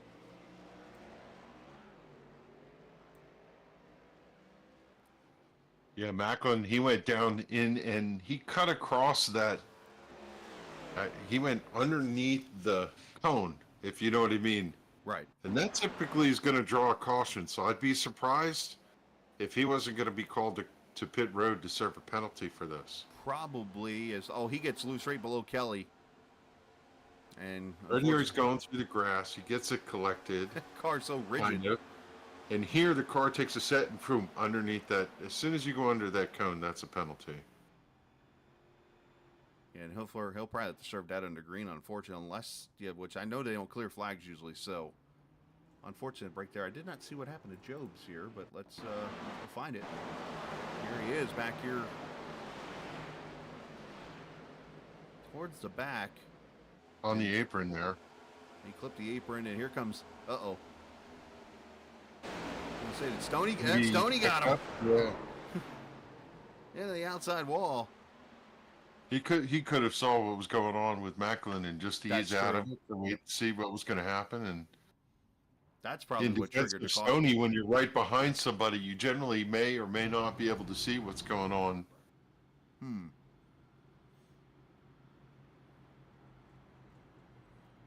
So, by the way, next week it's really interesting as we look at take a peek at the schedule for the series. We hit race number 8 as we start to get into the swing of the schedule, and that 8th race is a race at Talladega Super Speedway for 250 miles next week, 94 laps.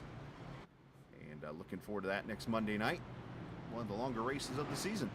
That's Talladega race coming up here next Monday night. Come and join us at 8:30 Eastern time as we'll go live and watch likely Tommy Ryan or Tyler Dalton put it on the pole.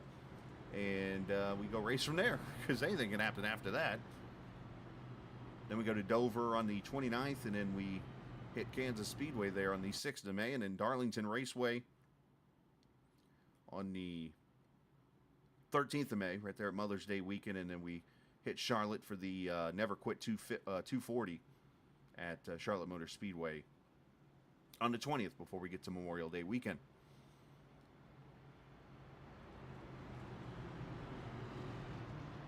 What you find me in Charlotte?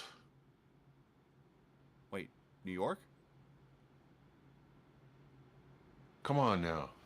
I say that because, well, there's a No. town in upstate New York, as you know, No, Charlotte.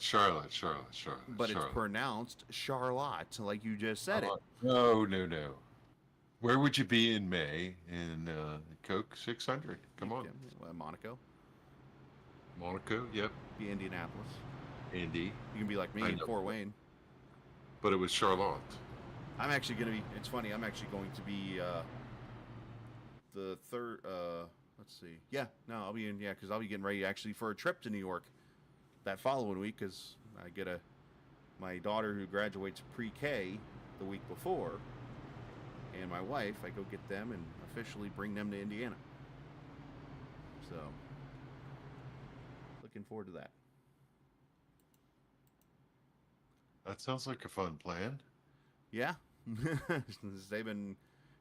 She's been going to school down in Georgia since, obviously this year, and we wanted to make sure she finished up there. We didn't want to just pull her out of pre-K where she's been having a good time, so here we are. So we're going to get the green with 8 laps to go. Reminder, we do have 2 overtimes in Sim500.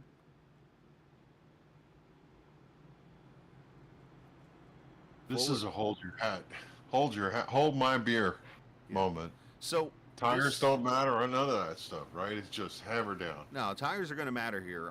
We just didn't get enough momentum through the first corner there to get this to happen. But for Fuller, you saw him go to the top side. He tried to get the run off the banking. This time now, he's on the inside lane. And if Benefield has a rough start like he did here on that last restart, Fuller is going to be stuck to that bumper of the 29 going through into 1 and 2. And I think the battle's going to start at that moment. Mike Kelly, unfortunately, is in a kind of a bad spot here as he is stuck behind the 2 cars in the outside lane with 2 tires.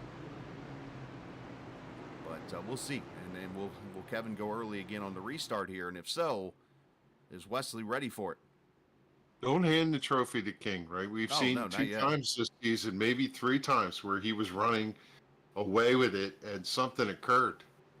Donaldson, he could come away and sneak for the win as he gets a tap, and here comes Fuller to the bottom, side by side for second as King gets away. They head to turn 1. Fuller peeks down low. King shuts the door. Donaldson a little sideways on the entry to the corner. The 83 down there at the apron as it's nose to tail off the corner. Donaldson against the outside wall. Wrecking into back. Glenn Campbell has gone around. Richard Beasley have gone around. Man, Fuller did the perfect move there, and I'll have to show it to you. He had King set up. I don't know if it would have worked, but he had him set up to at least make the move. But the caution, unfortunately, is going to stop that in its tracks. And this is where the 2 tires look smart.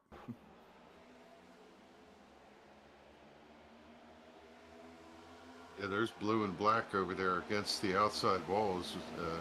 Donaldson left a bruise on the exit of turn 2. Mons and Beasley got contact, and then Campbell goes up there and runs into Beasley.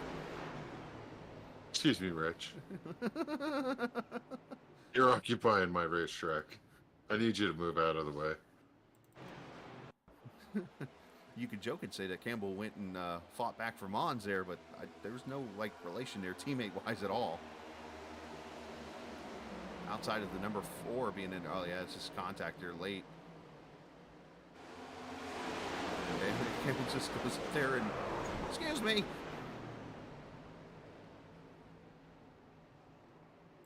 So let's show this restart again. I want to point something out as they come to pit road here. Watch Fuller. We're going to go on board with him. Watch his nose. So they're going to go to the bottom here. Kevin's going to be right on the white line, but Justin's going to stick that nose about a half a car length outside here. And that's getting air. Yeah. Now, it didn't work coming off the turn because you see Kevin's able to kind of negate that little run. But I wonder if he could have got closer to the bumper and taken a little air off the spoiler, made Kevin loose some. Right. But unfortunately, though, the caution came out right away and things did not happen. We're likely going to stay still within the window here of no overtime. So as we're at 128 right now, still got to get to 134. Well, 5 laps to go, should get 2 to go this time by, so probably a green with 3 to go, I would say. Yeah. So let's do this. Let's take a quick break real quick, and let's catch our breaths here and get ready for this restart with less than 5 to go here on the Captain Esports Network. If recent storms have caused damage to your property, contact 811 before you begin your cleanup. Buried utilities around uprooted trees can make a bad situation worse if those lines are not located before digging. Electric, natural gas, and internet lines are everywhere, and knowing where they are is the safest way to start any digging project. Call North Carolina 811 by dialing 811 or by using single address ticket on nc811.org or the NC811 app. Back we are here at Texas Motor Speedway, 5 laps to go in the NC811.org Cup Series, race number 7 from the Legacy track, known as Texas Motor Speedway. As we're up to 4 cautions now, I believe, or is it 5? 5. We had to 2, 5. Thank you. 5 cautions in this race. Is the ending starting to get affected here, and Kev, you pointed out there while we had the quick minute under in the commercial there, the people that are saving their race right now with the strategy. Wesley Donaldson, who's in 4th now. Tyler Dalton, who has had a miserable race, sitting in the 6th position right now. If he can just get to the start-finish line and to the end of this race, is probably going to walk away and do a victory walk around his house. You look at some of these others, Adam Benfield up here in the top 3 now, and he's another guy that took 2 tires. These guys are looking pretty sporty right now with their strategy call.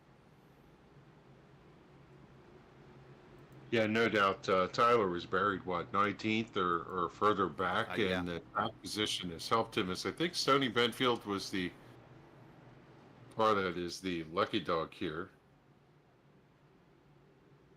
Cool. But is he trapped, or who's it? That's the 13 down there? The 8's down there at the apron. He just found a pothole I just saw over there. He was going 1 and 2, and I watched his car drop. I was like, whoa, a pothole over in turn 1 over on the apron there, but thankfully it's way down there by the inside wall. Probably one of those manhole covers that you find at like Charlotte. Yeah, must have had to end along this line there. All right. But you're right, that 2-tire has really played out well for a couple of these guys. Here's where Kevin might have a little disadvantage. Yes, he does get the run here to start this race. He's got 2 tires, though. Fuller's got 4 and should have more grip on this restart than the 29. So let's see how this plays a role and how early Kevin's going to go here. As the 83 gets right up on the bumper, they come to the green flag, and Kevin gets a decent launch. Fuller's right there. If he can hang at the right rear going into 1. Benfield about spins himself out. But Kevin clears here. Let's see what Fuller can do in this outside lane. He's going to have a run here down the back. He's got to stay on the quarter. Benfield gets loose. Able to do it. Hudson Tank slaps into the wall in the back stretch. 3 wide all the way down into 3. Yeah, the outside has got to be the place Fuller's going to go. He's sliding up, though. Is the only way. Fuller just lost He did momentum. not have a good 3 and 4. White flag, 2 laps ago, I'm sorry. We're not white flag yet. Fuller just lost a lot there. Yeah, I wonder if his tire's going to come to temp. They're going to be 3 wide out of 2. I think that's exactly it, Kev. Boy, look at Kevin. He just hammered down and drove away. He's eastbound and down again. They're 3 wide out of 4 with the 19 of Dalton slipping up and catching the wall. And this looks like a super speedway. As white flag, final lap. They're not coming out. They're not coming out of that corner. Oh, there Fuller. it is. And oh, There it big is. wreck. There was no way they were coming out of that corner. As Kevin King ran the fastest lap of the race that time by the way. And is going to bring her off turn number 4. And you woke the sleeping dog up last week at Homestead as he goes 2 for 2 in back-to-back wins. For Kevin King as Donaldson and Kelly race for second, with Donaldson getting it by a nose. How about that run for Montesi to come up into the top 10? That's pretty impressive. 2 tires won it. Once again, that proof that I know nothing. Well, it could be that the tires cooled down and then the car had the performance he needed, but I'm telling you, gonna come up and give a... Yeah, get Glenn across the line there. That's sportsmanship. Kevin ran the 2 fastest laps of the race. In the last 2 laps, though. Here comes Beasley. The arch nemesis of the 29.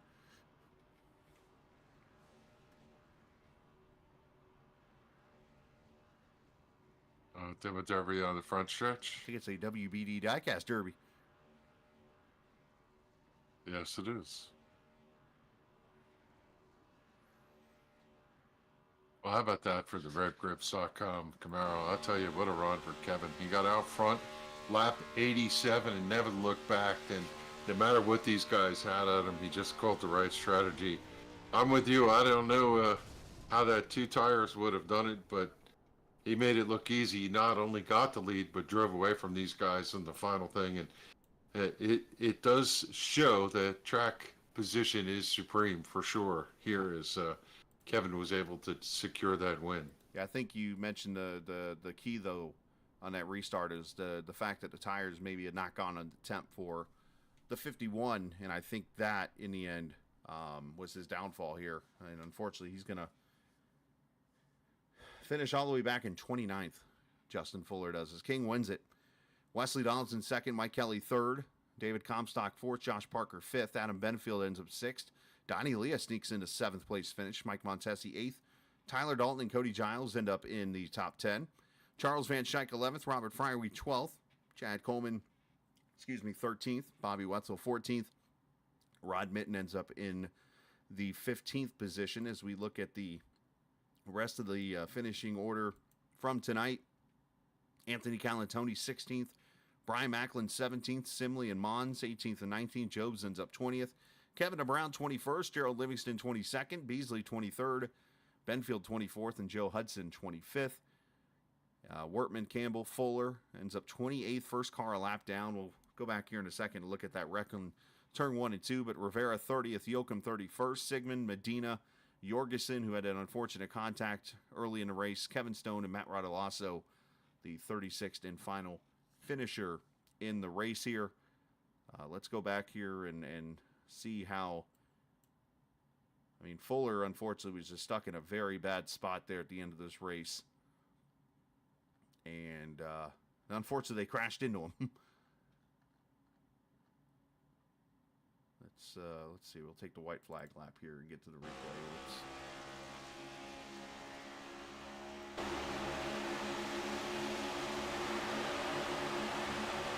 Fuller's going to go up the track here and the right camera. Oh, contact with Arnold as Arnold gets loose and bam. And then Fuller gets sideswiped by, I think, Beasley, and there's Wortman coming in, somebody else with a T-bone steak on Rivera. And Rivera's nose almost comes right back to him, which would have been impressive. Let's look at the 31 of Arnold here to see if there was some contact. Looked like there was. He's right here behind Parker. Oh yeah, right there. Got into the 51.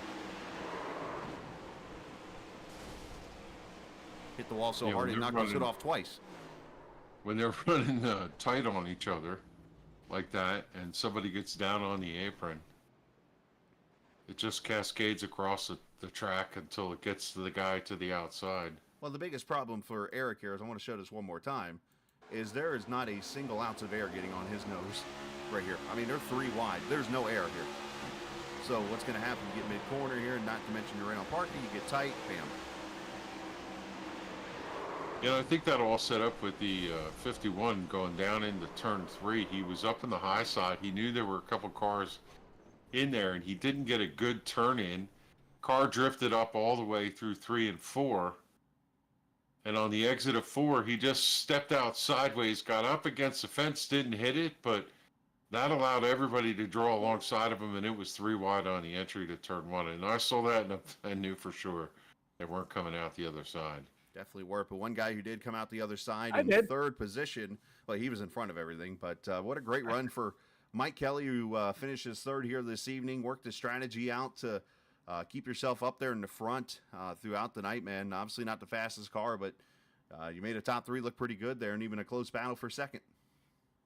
Now, come on, Chris. I was close to the fastest car. Well, I mean, you were when you had the newer tires after the pit stops. No, I was top 3, top 3 or 4. Okay. I obviously did not have anything for Kevin because I think I had the better strategy, but I wasn't gaining enough on him there at the end because kind of did that plateau thing as it often does. So by the time I got to where I was, he was uncatchable. I was gaining a couple tenths, but I needed like 50 laps maybe instead of 20. But great race for me. I thought I did everything right, and I just trying to knock off good finishes for the points, and dread set in there at the end when that 4-lap down car brings out a yellow, and then it turns into a crap show. So I've been killed in many of those situations, so I was glad to have a chance to race for the win, and darn Wesley, I tell you, one of these days. Yeah, he's definitely had his fun this season. You have too, and obviously, man, another great race as you talked about. It had that long green flag run, looked kind of sketchy at the beginning, and then, of course it got kind of sketchy at the end there. But the track itself, though, to see it spread out as wide as it did when these tires were wearing out, that had to be fun. Yeah, I'll tell you, I was saying that to Scott and Chuck there when I was trying to come through when I pitted at 29 or whatever it was and had fresh tires and was trying to come back through the field, which was a blast. And I mean, I was telling them it's the craziest race at Texas Legacy I've ever seen. This track was such a terrible one-groove track. Not as bad as the new one, but it was still pretty much a one-groove track. And I'm trying to come through the pack, and I'm on the radio like, is everybody running 2 and 3 wide here? What's going on? But no, that was awesome. Definitely a good call running that track, and put on a good show, I think. I saw a lot of side-by-side racing, and the different strategies and the tire fall-off, everything made it a lot of fun. So it was a great race. Well, great job tonight, man. Congratulations on the old top 3 once again, and send some shout-outs whoever you like to.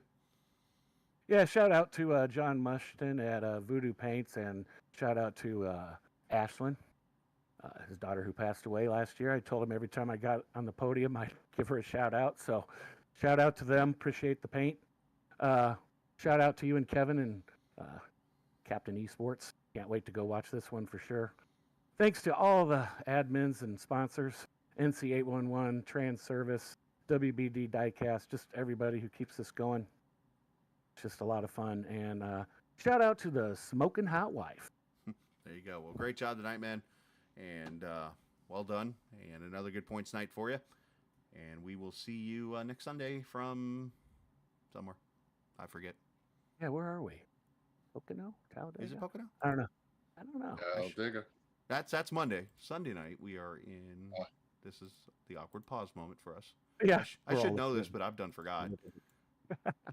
Anyway, thanks a lot, man. I appreciate it, and it's always great talking to you guys. Absolutely. Mike Kelly finishing in the third position. It's Pocono next week as he gets to celebrate that, and we'll go to a triangle next Sunday night.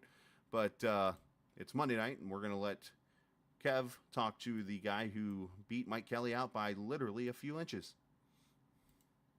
Yeah, Wesley Donaldson is the Sam Mayer tonight. Although he got outstanding run, Wesley. He pushed you across the start-finish line with 2 to go, and then drove underneath you and drove away, and I thought it was stick a fork in your time, but holy cow, did you hang tough at the end there and got him at the line. Yeah, I hadn't really tried the 2 tires yet. Like I knew it was gonna work. I just didn't have experience on them yet, so I was still trying to get my bearings under me a little bit, trying to figure out what I could do and what I couldn't do. But I think I finally started to figure it out there that last like lap and a half. But man, it's always Mike and I at the end of these races. It feels like it's the same as last night, and it just, I mean, I beat him, so that's like a win. But it was a good race overall. Wasn't gonna finish in the top 5 originally, or let alone the top 3, but you know, strategy at the end there helped out. We were wondering if the 2 tires would work, and I guess you have to tell us, what was the left side wear after that long run? I think I was around like the upper 70s on the left sides, but for whatever reason in this car, and especially at like this track, it seems like you can go a little bit longer on 2 tires. I don't know what the rhyme or reason is that makes it that way, but my our kind of crew chief in a sense, Tyler, had been kind of testing that stuff out, and we felt all felt pretty confident about it, that if it came down to a scenario like this, that was pretty much the call that was going to be made. But yeah, it drove better than what I was expecting. Yeah, you would think the security of coming off the corner with 4 tires and being able to dig and not get loose would be worth it, but obviously count us as surprised as Kevin, 2 tires, you 2 tires, Tyler came from deep within to get a top 10. So obviously everybody's going to look at that from the bag of trips. Not a good season for you in the beginning, but now clicking off these top 5s, starting to come back and give us what we thought we were going to get out of you this season, Wesley. Yeah, I think we're looking at it here. I think we're 6 points off the cut right now, so in 21st. So I'll take it. It's only going to get better. Once drops kick in, it'll get even better yet. But yeah, just keep doing this kind of stuff. Like I said, I felt like that's kind of about where I should have been finishing some of those other weeks too. It just either I made mistakes or got caught up in other stuff. But getting lucky a little bit here and there now, and ending up where I feel like I should be ending up. Yeah, I think next year we're going to talk to the track and see if they could paint the outside wall over there in turn 2 black and blue, given all the times you bounced off the corner over there. But I mean, I did it on that restart after taking 2. I kind of needed to test it and make sure that it would bounce off the wall okay with 2 tires. So yeah, well, there you go. I have to equate the famous Doug Sigmund line. There's a wall out there, Wesley. Second place, congratulations on that. I know you wanted to win, but if you could come out of this place after that tussle at the end with the second, I think that's a smile on your face. Give a shout out, Wesley, to anybody want to. Yeah, just thanks again to everybody who helps put this league on. Joey for running it all, NC811, Call Before You Dig for coming back on for this season. You guys for putting on the broadcast. I love going back and watching them every week. Shout out to my Instagram page, WBD Diecast, where I make custom diecasts for current day NASCARs, trucks, Xfinity Cup, and iRacing paint schemes as well. Thanks to my spotter Jason for helping me out and keeping me calm when I was raging a bit earlier during the race. And thanks everybody in the Sim500 Mafia channel for being good teammates all race long. There you go, Wesley Donaldson, a second place finish here tonight at Texas, and he's going to get a well-deserved break before we head into Talladega next week. Chris is caught up with our winner, Kevin King, as we say goodbye to Wesley and welcome in number 1, Mr. King. He carried the night tonight and comes away with a victory here at Texas. Yeah, he definitely had it rolling here this evening once again as Kevin King goes to victory lane here tonight and gets that second straight win. Kev, obviously, man, I know you didn't want to see that caution, and I'm, we sat here and debated. It's like, okay, is it the 2-tire strategy that's going to work here, the 4 tires? And I honestly thought it would be the 4, but again, there's a reason why you've been where you've been, and I'm sitting here just doing broadcast now. Don't give me that much credit. I will fully admit that I have no clue what to do. I had someone tell me to take 2. I think 2 was probably the call anyways.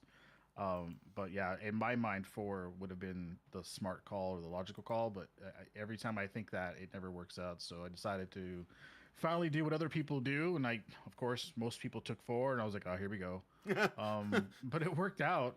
The car was actually handled pretty good there, with 2. Just I think with the grip and all that fun stuff, late race, it's quite a bit different in how it drives the first couple.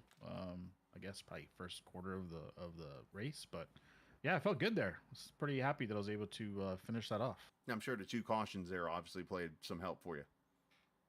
Yeah, I think if it goes green, just off the rip, it's not terrible, but definitely that first yellow definitely cools the left sides down, and then the second yellow, it's basically game over because it takes too long for them to equal out to have an advantage. I think it's something like 20 laps or so. It feels like the 2 tires start to fall off. So once that second yellow came out, I was pretty confident that I would have the grip and would be able to drive it the way I wanted to. So I was, although I was not happy to see cautions, it definitely helped me there at the end. Well, obviously, it definitely has worked out now as you start to get the wins falling in your favor as you've extended now the points lead out to, I think it was 58 I just saw. So obviously now growing out that point lead and racking up the bonus points for the playoffs. Yeah, it's good. I mean, I definitely was out to lunch that first run. I destroyed the right front. I haven't been on this track, this layout in so long that I kind of forgot how to drive it, especially in this car. So, I stayed out thinking like there's no way. It's just I felt like it was going to not be as advantageous with the laps that we had. And that's, they caught us. And I told Mike it was my bad. I definitely kind of cut him off. I didn't think he was going to be that much faster. And I misjudged that. So that was my bad into 1.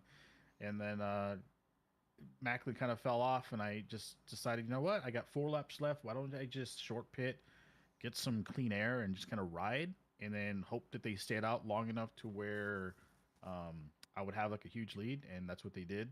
And I think that I just kind of maintained my pace and saved tires, and I was hoping at some point that they would just burn their stuff up, and my advantage would actually be my favor, which happened. But definitely a lot faster that second run, which was good. But I think the clean air definitely helped a lot as well. Well, it worked out for you in the end, yeah. Taking advantage of that clean air and then obviously getting yourself out front and the strategy working out. So, man, congratulations. Welcome back again to Victory Lane, man. Throw some shout-outs. Yeah, I want to shout out Richard Beasley. He's under the weather. Something in the Ohio water, I think, got to him over the weekend. He said, I almost lapped him on pace, but I think a yellow might have saved him, but he's not feeling well. So shout out to old Beasley. Finished on the lead lap down in 23rd, probably where he ran all race. But I think overall the setup was interesting. It was definitely a little snug, more so than I would like, but I felt like everyone did a pretty good job overall. Although that last yellow was definitely interesting in my perspective. But I appreciate you guys for putting on the broadcast. I definitely enjoy going back and watching them. Definitely appreciate all the admins and whatnot in the series. The drivers it's really fun having long green flag runs. I mean, green flag pit stops are not normal anymore these days, and we're able to get a pretty good amount of them. So I appreciate everyone for putting on a good show. And we're on to Beasley's best track next week, Talladega, where he can showcase his talent. So I expect him to run up front, and maybe he might beat me or something. I don't know. It might happen. But hey, speaking of being one of, I've been on obviously the sim myself for 13 years. How cool was it to see this track that, we've raced at forever spread out? It was awesome. I think this old track, definitely lent itself to people that were very. I mean, Mike Kelly was nuts in the long run, and I felt like even Jurgensen to start had a really good line in the 3 that I couldn't really mimic to start. I feel like those people that just try to like manhandle the car around here definitely are quick, but then they pay the price long run. Mm-hmm. And it's those guys that really are very detailed in how they do their inputs. This track has always been very specific. It has a certain way it likes to be driven so you can be fast in the long run. And there's a few guys that definitely had that figured out. But it was cool to see the high line come in as well. I think, we've missed that part of racing. So it's definitely cool to see, like, I don't have to be a bottom feeder. I can go up top and make some time. And watching guys able to capitalize on that opportunity was pretty cool to see. But yeah, there's a few guys that definitely had the bottom line figured out, and if you can get the bottom line to work long run, you're definitely going to be really quick. And like I said, Mike Kelly was one of them. Even Fuller to a certain extent was pretty quick, but yeah, it's not. I think everyone thinks, oh, it's so easy. It's definitely not easy. There's still some really good guys in here that have every chance to make a run forward and win some races. So hats off to them as well. Well, great job tonight, man. Congratulations. Thank you, buddy. Appreciate Yes, it. sir. Yes, sir. Kevin King, winner tonight again, second straight win, as he goes and celebrates with his team. And what was a pretty wild night of racing in the end. Had the 3 cautions at the beginning, 3 cautions at the end, no cautions in the middle. We'll call it a caution sandwich, if you will. Let's take a look at the point standings as they have been updated here. Kevin King, as I mentioned, a 51-point lead now over Tyler Dalton, who pretty much saved his night with a second-place finish this evening. So congratulations to him on that. He is now P2 in the point standings. Mike Kelly up to 3rd, Chad Coleman down to 4th, and then Josh Parker jumps Beasley there for 5th. And you heard Wesley, the big jump, 11 spots. This man was 32nd in points entering tonight. That's how bad it's been for the 91 car. In a P2 finish, he is now all of a sudden up there near the top 20, which is exactly what he needed tonight. So Joey Jattina unfortunately falls down, but of course, you got plenty of races still to go here. We're only 7 races in on this end. So next week come Talladega should be a wild one. So we'll see what all transpires there. But Kevin King, obviously, congratulations to him on going to victory lane. I believe he is the first 2-time winner on the Cup side this season out of the few races. So congratulations to him. Yeah, there's a lot of stories from tonight's showcase. New or old Texas, I don't think it really matters. It's a good time, and it sure seems Texas was fit for a king tonight. Congrats to Kevin and locking down another win. And we're ready to head to Alabama for plate racing next week. Looking forward to it, my man. Yeah.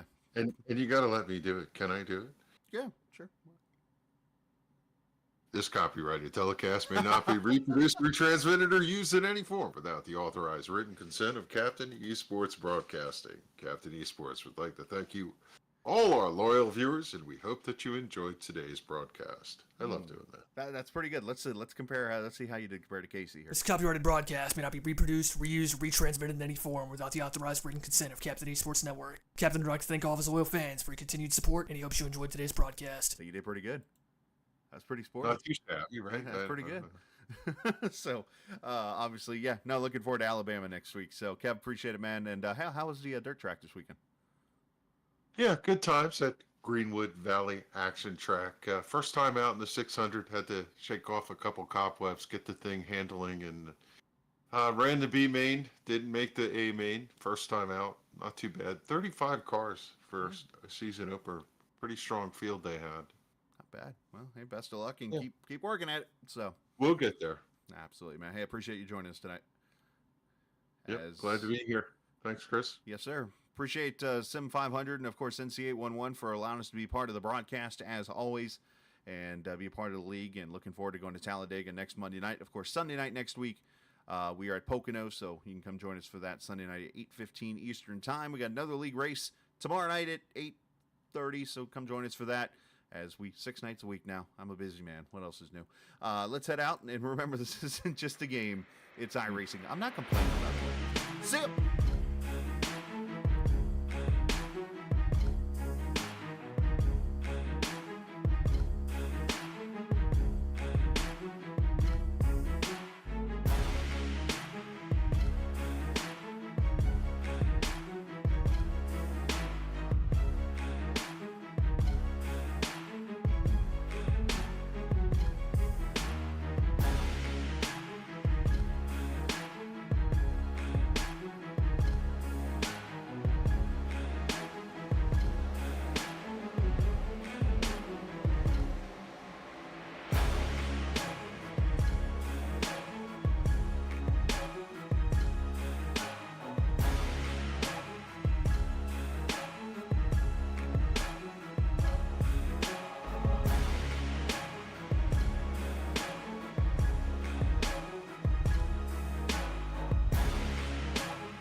This copyrighted broadcast may not be reproduced, reused, or retransmitted in any form without the authorized written consent of Captain Esports Network. Captain would like to thank all of his loyal fans for your continued support, and he hopes you enjoyed today's broadcast.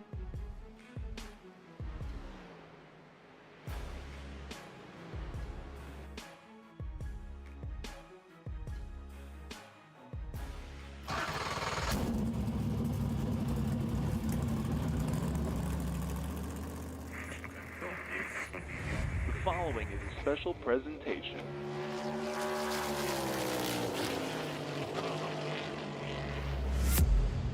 From the Captain Esports Network.